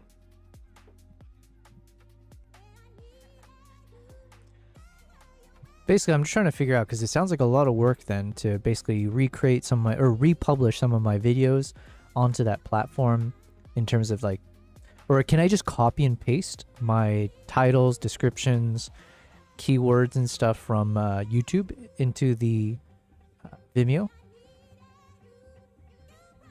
Yeah, you can absolutely keep it simple. It's not like you have to reinvent the mill. You can totally copy and paste your titles, your descriptions. Hold on a second. Did you say reinvent the mill? Oh, did I say reinvent the mill? I must have had a little slip of the tongue there. I definitely meant reinvent the wheel. But hey, maybe reinventing mills could be fun too. Who knows? Okay, I cut you off. Continue, please. No worries at all. So yeah, as I was saying, you can just copy over your titles, your descriptions, and your keywords from YouTube to Vimeo without any fuss. It doesn't have to be a whole extra workload. It's really just about getting your stuff up there, and then you've got a nice polished portfolio on Vimeo as well. So it can be as easy as a little copy-paste job. Okay. By the way, I think my Twitch cut out again. Or at least on my side, it was showing that the video disconnected. So I think we haven't solved for whatever is causing the Twitch issue, unfortunately. Yeah, even now when I look at my Twitch, it's saying like unstable connection. So, like it's in the deep red. Whereas YouTube seems fine. Although, Jeremy, did you just send me this message here? Because I'm not seeing on Restream, so I'm worried that like I'm missing out on some messages coming through. But I do see it on the YouTube side. So Jeremy, you said, I think it depends if you want to create leading visualizations or not because of the direction that it's facing.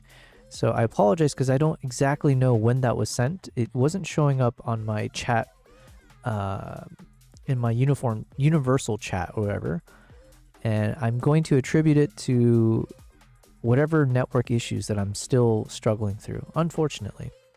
But okay, so you said, I think it depends if you want to create leading visualizations or not because of the direction that is facing. Ah, I see. So I think we're maybe doing the photo edits. Okay, it's coming to me now. Yeah, so you must have sent that a while ago, and I do apologize. It did not pop through on my freaking Restream chat. So I'll keep an eye out on the YouTube chat now. And Twitch is still unstable. Thank you very much, network, internet.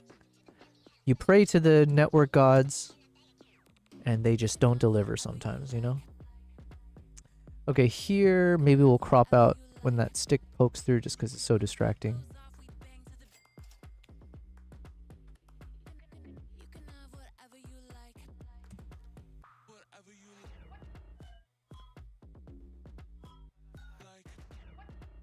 Okay, let's check this out. In the meantime, let me multitask, see if I can fix my problems.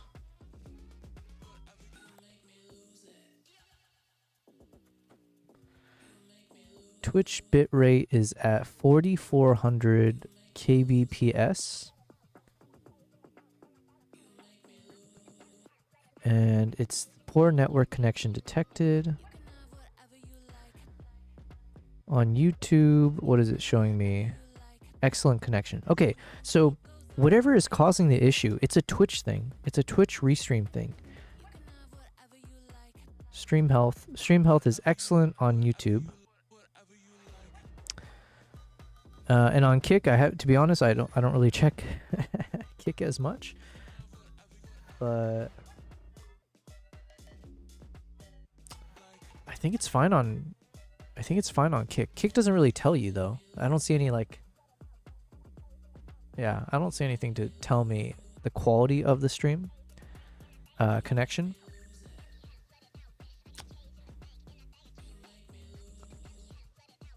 So we're gonna stream through this. I just need to like stress test these even further. So we'll see to what extent is my network issue,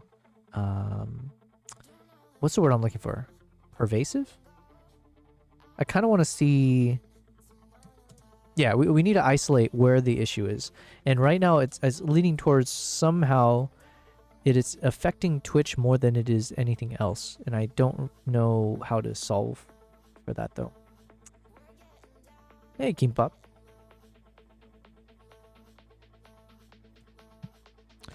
Okay, let's take a little cat break here as I kind of brainstorm a bit in my mind. Good boy.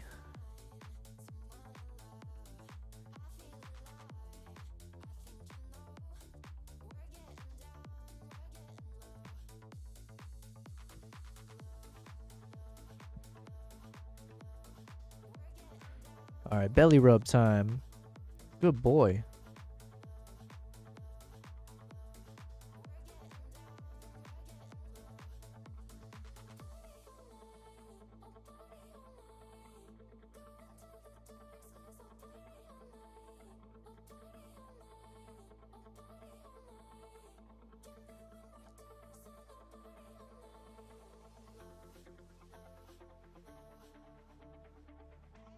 All right, there's our cap break. So during that cap break, I was pondering, I was thinking about things. I was thinking about the purpose of, the meaning of life. and how to fix my internet connection. And unfortunately, I didn't come up with any good solutions. So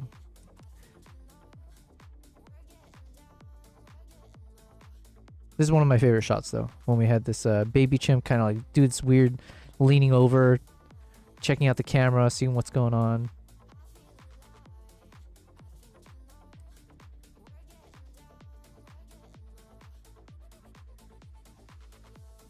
Man, can you imagine being a baby, a young chimp like this, and you've already got wrinkles on your face? Damn.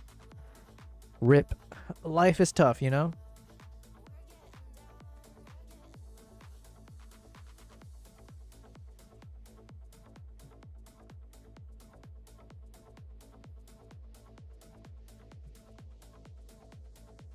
Okay, shot looks great. So shot is good. We'll definitely... We have some nice quality stuff here. And again, I think the biggest issue is I have a little bit too much. It'd be one thing if I didn't have as many shots, because then it's easier for me to kind of focus in on like, what do I need to fix? Or not fix, what do I need to create in terms of content?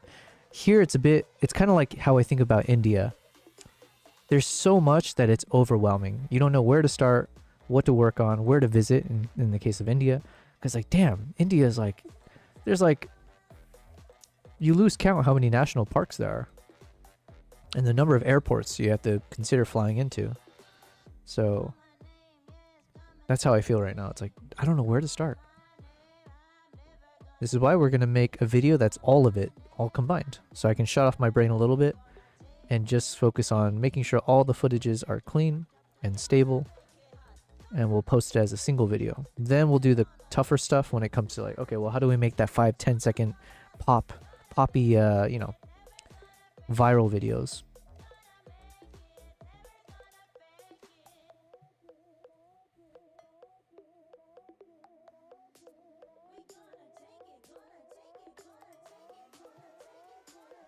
Okay, this one we might need to cut a bit just because it stays blurry for too long. But there's enough motion starting around here that I don't want to cut all of it, because sometimes it's intriguing to figure out what the hell is happening in the blur. So let's go from here. Let's stabilize.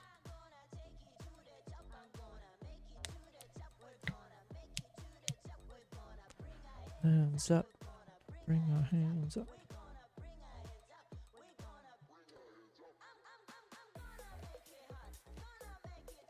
Looks good.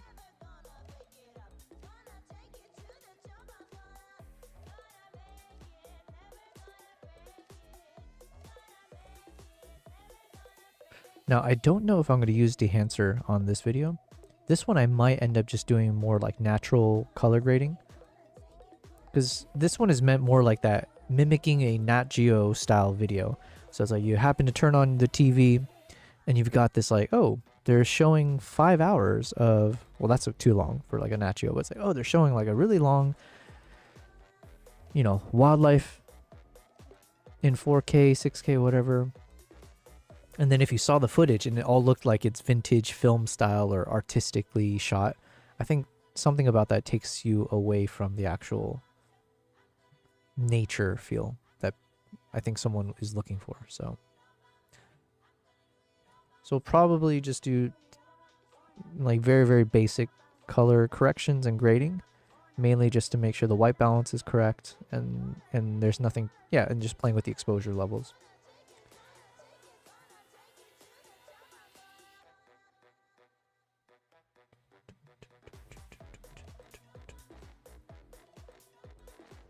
All right, good.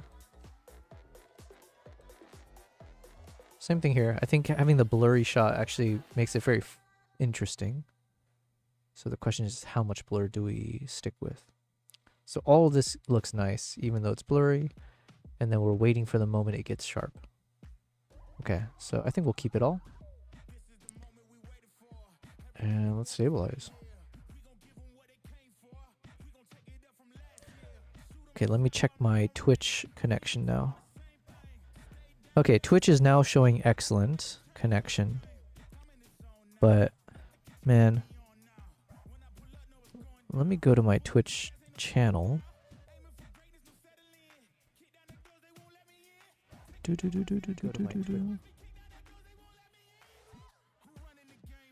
I wanted to go to my see my videos.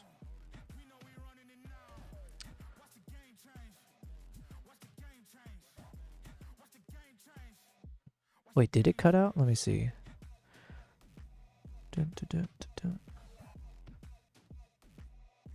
Okay, no, I think.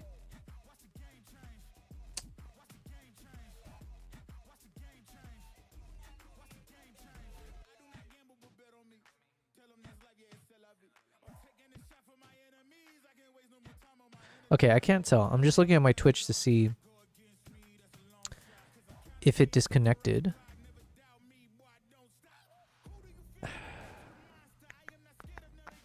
Which I think it did. Damn, I have no idea.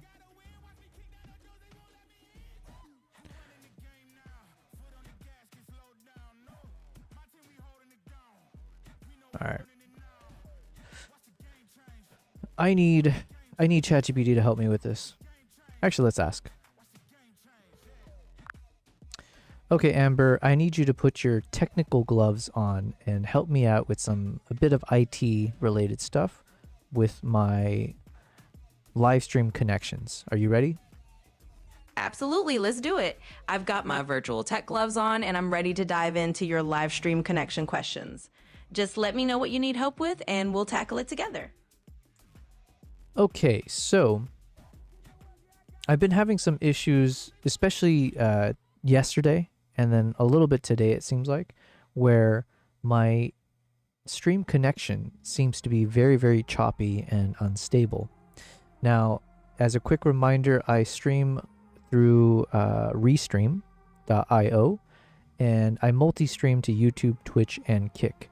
I'm using OBS as the main streaming platform, which then goes out through Restream. Now, what I was noticing is that YouTube seemed to be the most stable, like to the point where I wonder, I haven't had time to rewatch the streams fully, but I wonder if maybe the stream connection was only choppy and buffering and an issue on Twitch. It does feel like Twitch is the one that is the most unstable.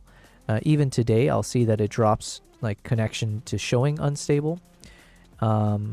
Right now, the bit rate is at 4600 kbps on Twitch, and it seems to be fine. It's showing excellent. However, I have been noticing it drops off here and there. I also checked my internet connection, and that doesn't necessarily seem to be the culprit. I seem to have fairly fast download and upload speeds. And then yesterday when I was checking on Restream's different servers, at one point it seemed like all of the servers were very slow, where it was looking at like 10 Mbps when I was used to like around 30 Mbps on the server that I use. So what do you think? What could be causing this? All right, that definitely gives us some clues to work with. So it sounds like you've got a pretty stable setup overall. You're using OBS through Restream to multiple platforms, and YouTube seems pretty steady. Twitch being the unstable one could be a couple of things. Do have a little more fluctuation depending on the time of day or how many streamers are on there. It might just be that the Twitch server you're connected to is sometimes a bit more congested. Or it could be something about how Restream is routing that traffic specifically to Twitch. Also, if you notice that the Restream server speeds were slower at one point, that could have been just a temporary hiccup on their end or something related to network congestion. But if your local internet is fine and your upload speed is solid, then it's probably more about the route between Restream and Twitch than anything else. So a couple of things you might try. You can experiment with switching the Twitch server that you're connecting to through Restream. Maybe pick a different region or just let it auto-select and see if that helps. And also keep an eye on if there's any particular time of day that this happens more often, because sometimes that can give you a clue too. But yeah, it doesn't sound like it's your internet itself, more like just how the traffic is flowing to Twitch specifically.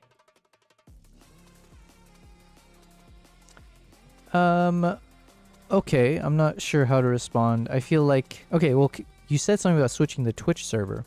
Is that something I can do as a Twitch streamer? Or were you referring to changing the server on Restream? Yeah, definitely. I was talking about changing it on the Restream side. So Restream usually lets you choose which server you want to connect to for each platform. So if you're noticing that Twitch is the one that's kind of wobbly, you can go into your Restream settings and see if there's an option to pick a different Twitch ingest server or let it auto-select a different one. So it's not something you have to do on the Twitch website itself, but rather through your Restream dashboard. That might help smooth things out if one server is a little less crowded or more reliable. Let me know how that goes. I don't know, but again, like even if I switch the Restream server, the thing is I'm not seeing an issue on YouTube, right? I'm seeing the issue on Twitch. So I can only choose one region at a time on Restream, and I assume that when I switch servers, it's serving it universally across all platforms that I'm streaming to. So then how would that explain why I have issues on Twitch but not on YouTube? That's a totally fair point, and I get where you're coming from. So yeah, you're right that when you pick a region in Restream, it's basically one server setup that then sends out to all your platforms. So if YouTube is doing fine and Twitch is the only one acting up, well, it might not be the Restream server itself, but how Twitch is handling that incoming stream. In other words, it might just be that Twitch's particular ingest server or the route to Twitch is having little hiccups that YouTube isn't. Sometimes that happens because different platforms just have different infrastructure or different traffic patterns. So one thing you could try is maybe just switching the individual Twitch server within Twitch's own settings if you have the option, or just letting Restream auto pick again and see if it finds a different route. But basically, it's likely something on the Twitch side, not your overall connection or the Restream server as a whole. Okay, you mentioned something about just switching my Twitch server if I have access. What do you mean by that? Do I or do I not? Is that something people actually have access to? Yeah, definitely. So you actually do have some control over that. In Restream, you can usually pick which Twitch ingest server you want to use. And that's something a lot of people do have access to. So it's just a matter of going into your Restream dashboard, looking at the Twitch settings, and then choosing a different server if you want to. So yes, it's definitely something you can do. You do have that option, and it's not something that's locked away. Okay, walk me through that. I'm on Restream. Where do I go? Absolutely. Let's walk through it step by step. So once you're logged into Restream, you'll go to your dashboard where you see all your channels listed. You'll find Twitch in your list of connected platforms, and there should be an option, usually a little settings gear or preferences menu next to Twitch. If you click on that, you should see an option to either manually select a different Twitch ingest server or just let it auto select a new one. So that's where you go, hop into the Twitch channel settings on Restream, pick a different server, and then see if that helps stabilize things. But again, my question is, I only see an option to switch for all three. Like, I don't see a Twitch specific, server I can switch. Gotcha. That makes sense. Yeah, sometimes Restream's interface can be a little bit all or nothing depending on the plan or the setup. So if you're only seeing a universal option for all platforms, then yeah, you might not have that individual Twitch server selection in your current view. In that case, what you can do is basically just rely on Restream to re-optimize. Sometimes if you just refresh the connection or restart the stream, it might pick a slightly better route the next time around. And you can always experiment with that. But yeah, if you're not seeing a Twitch-specific server option, that just means in your current setup is doing it all as one group, and that's totally fine. It's just a matter of letting it kind of re-optimize and seeing if that helps. All right, if I'm being honest, I don't think your suggestions are super helpful right now. I was hoping for a bit more on the technical side of like, here's reasons that might cause this. Now, some of the things that I have been seeing a few times is that the bitrate would be showing as unstable. So like, for instance, on Twitch, it might show that the bitrate was in the red. And I've heard differing things where one, it was like, okay, try reducing your bitrate. Usually I stream at 5,000 kbps. And so then I try to drop it to like 4,000. But then on YouTube, at one point I did see that it was recommending I should be streaming at a higher bit rate, like 6,800 bpps or kbps. So what exactly should I be targeting? Totally understand. And let's get a bit more into those technical weeds then. So, talking about bitrate, it's definitely one of those things where you have a bit of a balancing act. If Twitch is showing that the bitrate is in the red sometimes, it might be that their servers or your route to them just can't handle that 5000 kbps consistently. Lowering it to something like 4000 is a reasonable test because it might just stabilize that connection and makes it a little less jumpy. Now, on YouTube side, they do often recommend a higher bitrate because they can handle it. YouTube's infrastructure is usually a bit more forgiving and they have a lot of capacity. But if you're trying to keep all platform happy at once, it's usually better to pick a bitrate that the most sensitive platform can handle. So if Twitch is the one that's struggling, you might want to stick with that slightly lower bitrate around 4000 and see if that keeps things stable. Basically, you want to set it so that the platform that has the most trouble is comfortable, and then the other platforms will still look good because they can handle it. So in short, targeting around 4000 might be your safer bet just to keep Twitch stable. And then YouTube will still look fine, even if it's not at that top recommended bitrate.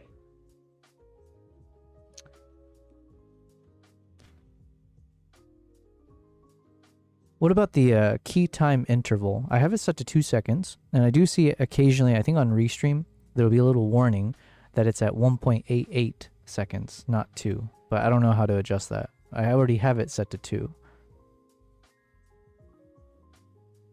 Yeah, keyframe intervals can be a little bit of a sneaky factor. So if you've got it set to 2 seconds, that's actually pretty standard and that should be fine.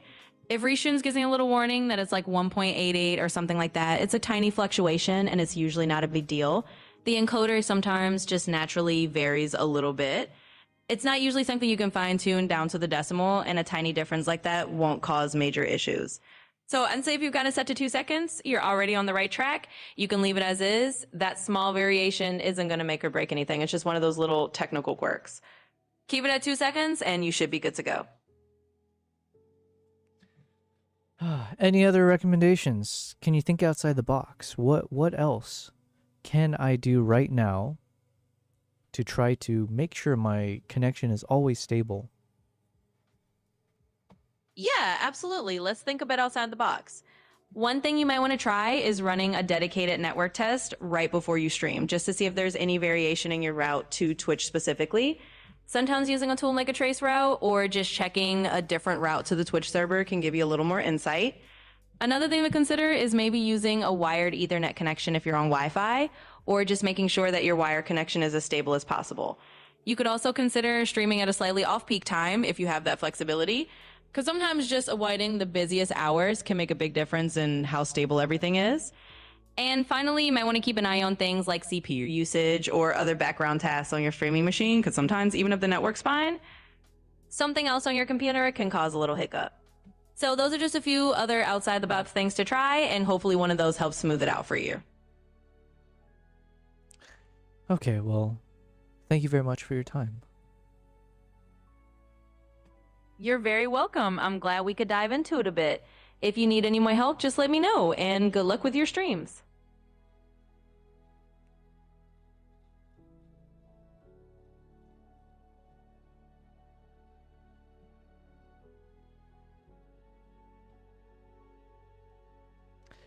Alright, I'm feeling hopeless right now with fixing this issue. Although, to be fair, it does seem like Twitch is stable now, but I think I don't know, I feel like I've destroyed my Twitch side from the past 2 days.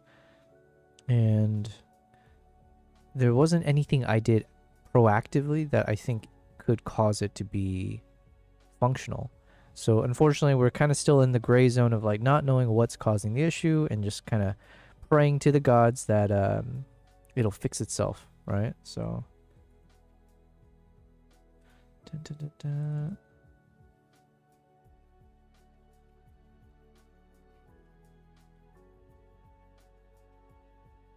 But thank you guys for sticking through all this technical nonsense. Okay, so as a quick reminder, what am I doing? I am just constantly, I am stabilizing every footage that I have that I shot with the Nikon ZR. All of this was shot with the R3D NE codec. I have not color graded these yet. We're going to do that after I stabilize each of the footages. So I'm just taking a quick look, stabilizing. I'm not doing anything fancy. I'm just doing a default stabilization within DaVinci. And then I'm just observing each clip to see if it looks good or not. And then once we do all of that, then we'll do a bit of color grading. And I hope that that process should be a bit faster in some ways, because some of the footages, it just means I need to color grade one of them properly and then copy and paste it to the rest from the same scene. But yeah. But we do have like 5 hours of footage to go through. So I'm just going through and trying to stabilize each one though. We'll see. And in the meantime, we're going to keep editing our photos from Japan. So we just got through this one. God, what is her name? Who does she remind me of again? And I don't mean this as a slight to what's her name, but what is her name?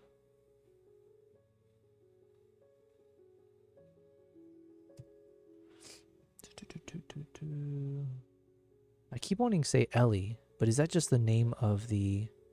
That could just be the name of the character. Last of Us actress.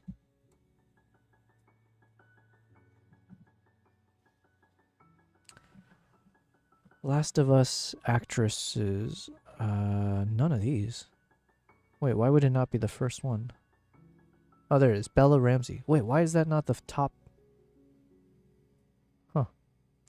Bella Ramsey. What did I call her? Ellie? Is that the name from the game?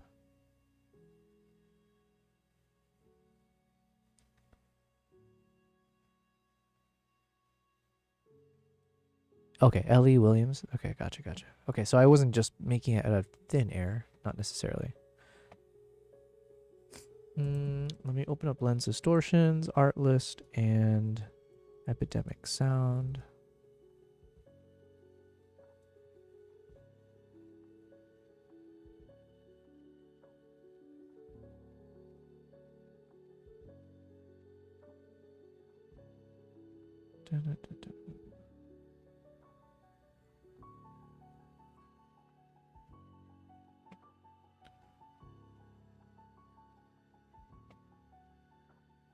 Okay.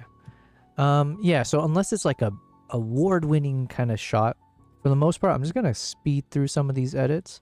Like basically I'm just going to apply my presets and probably not do much beyond that, just because I need to kind of quickly go through some of these photos. And we know how slow I am normally, so I think one from this is enough. Maybe we do one of these portrait ones.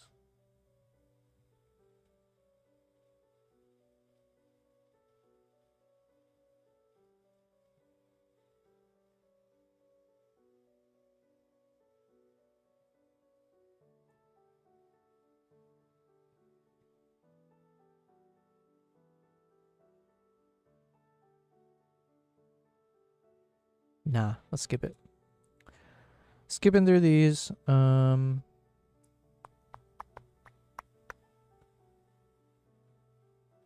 one of these last ones. This one here, I cropped the freaking hoof, unfortunately. So, because this one looks the best, right? The foot is the feet are planted, if you will. But I did not frame this properly, like an amateur. So, this one seems fine. We're gonna work with this one.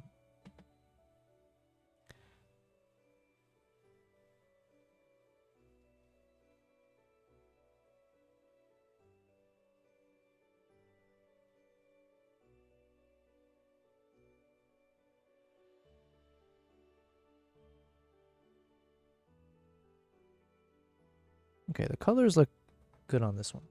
Or this one, at least, it's got like a rich tone to it. This one is a bit more of a natural tone.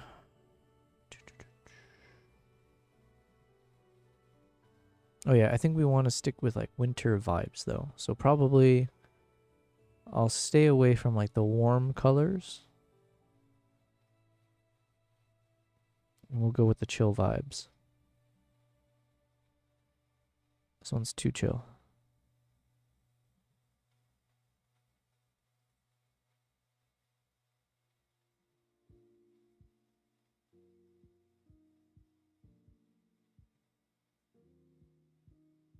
Okay, I kind of like this one. All right, we're going with this one, I think. It's a bit more like dramatic. Yo, what's up? What's up, Maple? Drop an alert. Gonna have to head out shortly for stuff, but feed me those ads. Hells yeah. Well, okay, Maple, I don't think you can hear me now then. Let me just say hello, Maple. Let me know if the stream quality seems fine. No buffering. You can hear me? Oh, okay. Well, now I feel like a fool that I was saying what I was typing. What's up, Maple? Yeah, today and yesterday, I've been having the worst situation on Twitch. It seems to be okay on YouTube, but basically, my network was cutting out in the past couple days. I think it looks stable now, right? So even on my side, it's showing excellent connection. But we've been having this weird issue where it was buffering, it was choppy, and then ultimately I tried to reconnect things, and yeah, it's just been a nightmare. Not sure. Still don't know what caused it. But if you're saying it's fine now, that's good. But what's not good is I haven't actually figured out what caused it to begin with. Were you rendering and using masking? No different from any other day of my stream, though. So it's like, I've never had this issue really, right? Since after we fixed most of the things, let's say, generally speaking, I'm streaming at 5,000, what is it, kbps?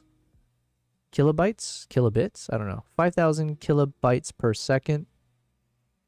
And that's always seemed to work so far. I don't think I was rendering. I don't think so. I think I just had my typical Lightroom open and DaVinci open.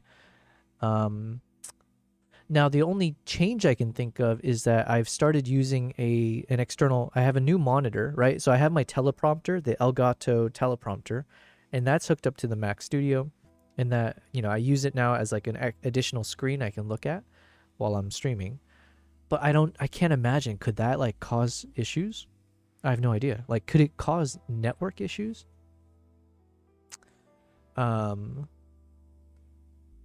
Yeah, so that's the only new thing that I've done in the past, like, I don't know, 2 to 3 days maybe. Yeah, so 5,000 kbps.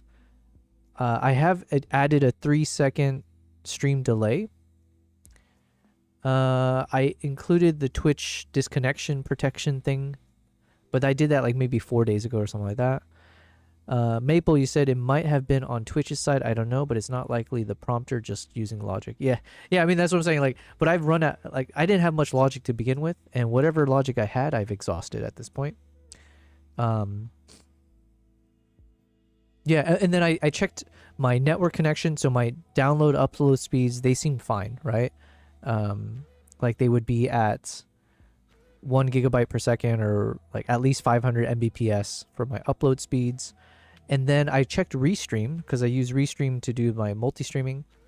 And then at one point yesterday when we were troubleshooting, it did show that every single server I was checking out was showing like 10 Mbps or like super slow, when normally the servers are at like 30 Mbps, and that's worked for me. So yeah, I don't know. I honestly could not figure it out, because it seems like my internet's fine, generally speaking. And then the weird thing is YouTube was fine, right? So I don't think YouTube ever cut out. I could be wrong, because I haven't like fully checked yesterday and today, but I think YouTube was fine. Kick could have been fine, I'm not sure, but Twitch was the culprit, and it would just stutter. You would see the buffering thing stutter and all that. Maple, you said, did you add the stream delay in OBS? Did you have the issues before you added the stream delay? I don't think I had the issue before I added the stream delay, but yeah, because I think I added the stream delay like maybe 3 to 4 days ago, and then I switched it back. Like, essentially, I put on a 30-second or 1-minute stream delay initially because I got faulty information. And then I think maybe Low Base or someone in the chat recommended I should just like either get rid of it. So I completely got rid of it. And then, yeah, then I've had the issue in the past day and a half. But it wasn't like an immediate thing where like, oh, I made this change and then boom, everything crashed. So there was enough like separation from the actions that I took from when the stream started acting up. So it's like hard for me to say there was a one true culprit or action that caused it. Oops, I didn't mean to do that.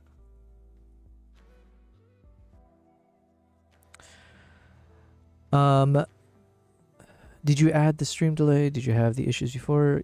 Oh, because they may have introduced it. I'm not sure. Yeah, so now right now I have a 3-second stream delay, and then I have low latency on Twitch, and then I think it's normal latency on Restream.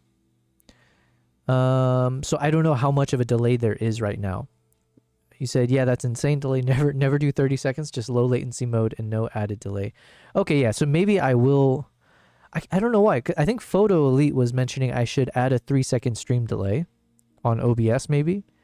And then when I stream via Restream, I always choose the option that says normal latency.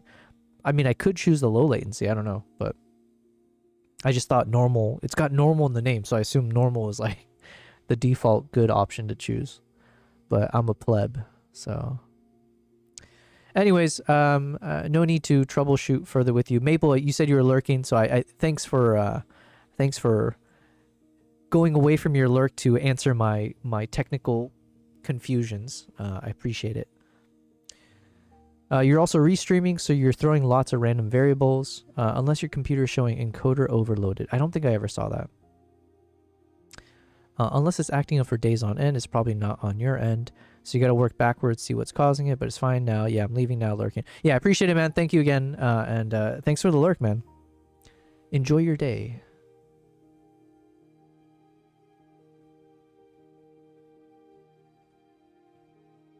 Okay, I got to get used to the fact that I'm looking at 3 screens now, including this tiny screen. Because now I'm like causing myself to have a headache. Because like I'll like, my head will be here, and then I'll try to like only move my eye to look at this, and I feel like I'm stretching my freaking eyeballs from my face. So now my eyes are feeling a bit. Okay, I don't. Nothing I'm saying is making sense. Whatever. Moving on. Okay, so let's continue stabilizing and choosing photos. Okay, yeah. So I think I do like this preset. So this is our muted giraffe walk preset, and it looks pretty good on its own. I honestly don't. Yeah, you know what? We're done. We're gonna keep it as is and move on.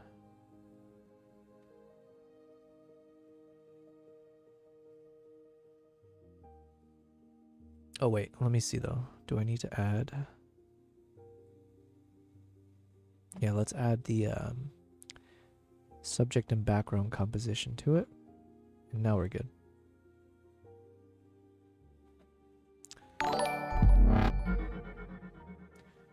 Yo, something just happened. Oh, it's on the Kick side. Well, thank you very much for the follow from Kick. We're all waiting to see if there'll be a message coming through. And what do we know? There is an advertisement for it, which obviously I will not say out loud. I need to figure out, I need a chatbot service for Kick. Although, okay, you know, not to keep... In terms of when I talk about when I make my first 30 days of streaming and then my second month of streaming videos, as we talk about our learnings, Kick is one of the most confusing ones for me to figure out. I just don't understand. I would say, I think in the first 30 days of streaming, Kick was like the consistently middle of the pack in terms of like, at least in terms of views that were showing up, but it was always last place when it came to engagement. And then also I see like it's like the slowest of growths in terms of actual like people following on Kick. So Kick has been this very interesting study for me, because more often than not you'll get people who follow you on Kick, but then it's a lot of spam. There's a lot of spam on Kick. And to be fair, maybe it's on Twitch as well, but thankfully, shout out to the community like Lowbase and maybe it's Photo Elite. Someone had also suggested the chatbot that I'm using right now. But these services do a really good job of banning the spam email messages. But yeah, Kick has been it's been an interesting platform. I see no reason not to continue streaming there because we have met some really cool people from Kick who swear that they are not bots. But yeah, it just feels a little bit like it's a dead end in terms of when I'm streaming there. But we'll see, we'll see. It's only month 2. So maybe it's just one of those you gotta, you know, it's like the typical answer. You just gotta keep grinding away. I think I don't want to cut. Okay, let me think. Do we want to go with the close-up shot?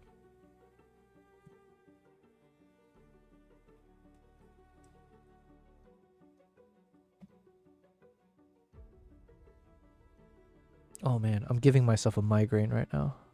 I think all this tech issue stuff has been more stressful than I thought it actually should be. It shouldn't warrant so much stress that I feel like I have a migraine. But here we are. I'm struggling to figure out the right framing for this shot. Because the more we give space to the background, the less sharp the eagle is, or like the less you can see of the eye, which is the main focus here. But then if I do a super zoom crop, the quality won't be that good, so we'll stick to this for now.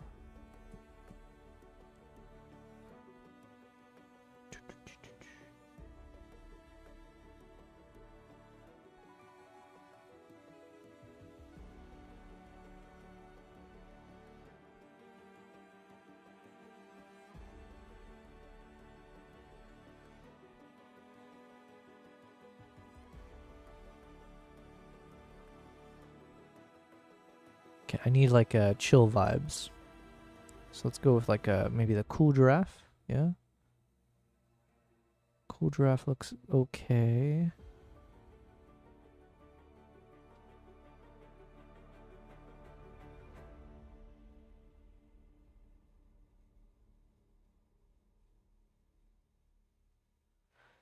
This one could be good if we change up the colors a bit.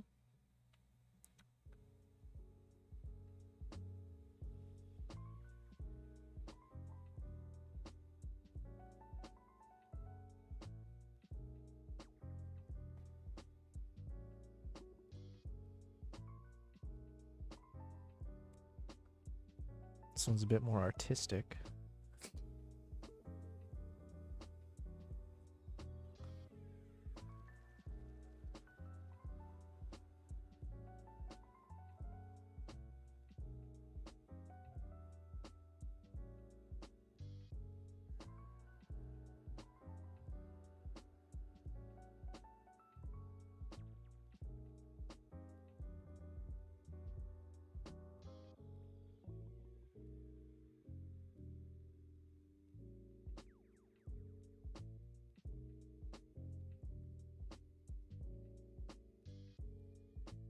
Yes, Nala. Okay, I swear I think I'm getting like a bit of a migraine from all this. Okay, hold on one second. I'm facing issue downloading the Oh my god.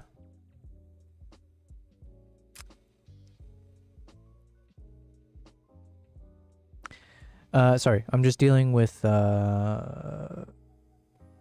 the editor I'm working with is having issues accessing one of the files that I sent him earlier today.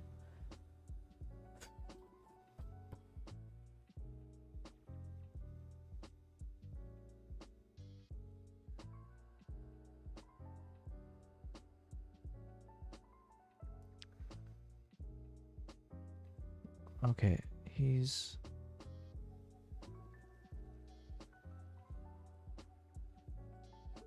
talking about the key talking heads video. That is not the 150 gigabyte video I just sent in the recent WeTransfer.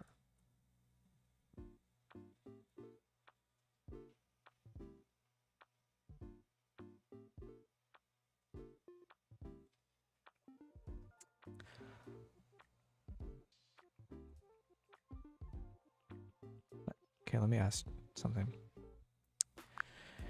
Amber, I got a question. Are you allowed on... So I'm streaming to YouTube, Twitch, and Kick. What are the rules on those platforms when it comes to when you want to say that you want to off yourself? You know, like speaking about yourself, if you say you just want to off yourself. Now, you're saying it jokingly, right? But like, are you allowed to say that on stream?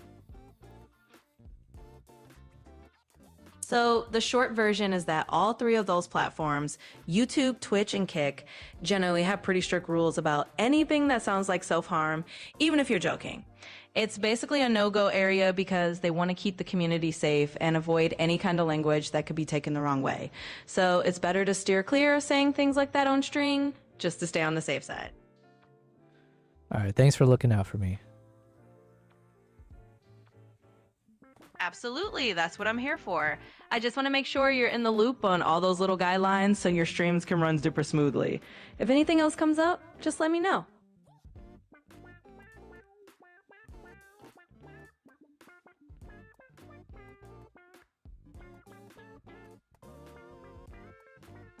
Okay. Basically so that the editor I'm working with for that product review video isn't able to access one of the files that I sent him. So now I have to take care of this because obviously I don't want to spend more hours dealing with this than I have to. So, you know what? Also, given the fact that we were having some technical issues and I'm getting a freaking migraine, I think maybe this is a good moment for me to end the stream, take care of business, do a bit of meditation, you know, cleanse the soul a bit. Hey guys. No fighting, no fighting. Yeah, okay. I think I'm gonna end the stream, guys. Listen, I appreciate everyone, especially, you know, those of you who are helping to troubleshoot for me today. I think I mean, the problem seems to not be as pervasive as it was yesterday. Yesterday was like, there was no end to the freaking issue. So I think we're slowly getting to the solution or figuring out a way to not have to deal with this. But outside of that, yeah, I need to take care of a few things now off stream. So I appreciate everyone. I will most likely be streaming tomorrow as well. I see no reason not to, but it just depends. Let's see what I can figure out with this editor. And if I get access to the video and all that kind of stuff, then I'll make a decision tomorrow. Otherwise, I really, unfortunately, I can't say the things I want to say on stream according to ChatGPT, but oh my God, the past 2 days has definitely been trying in many ways for me.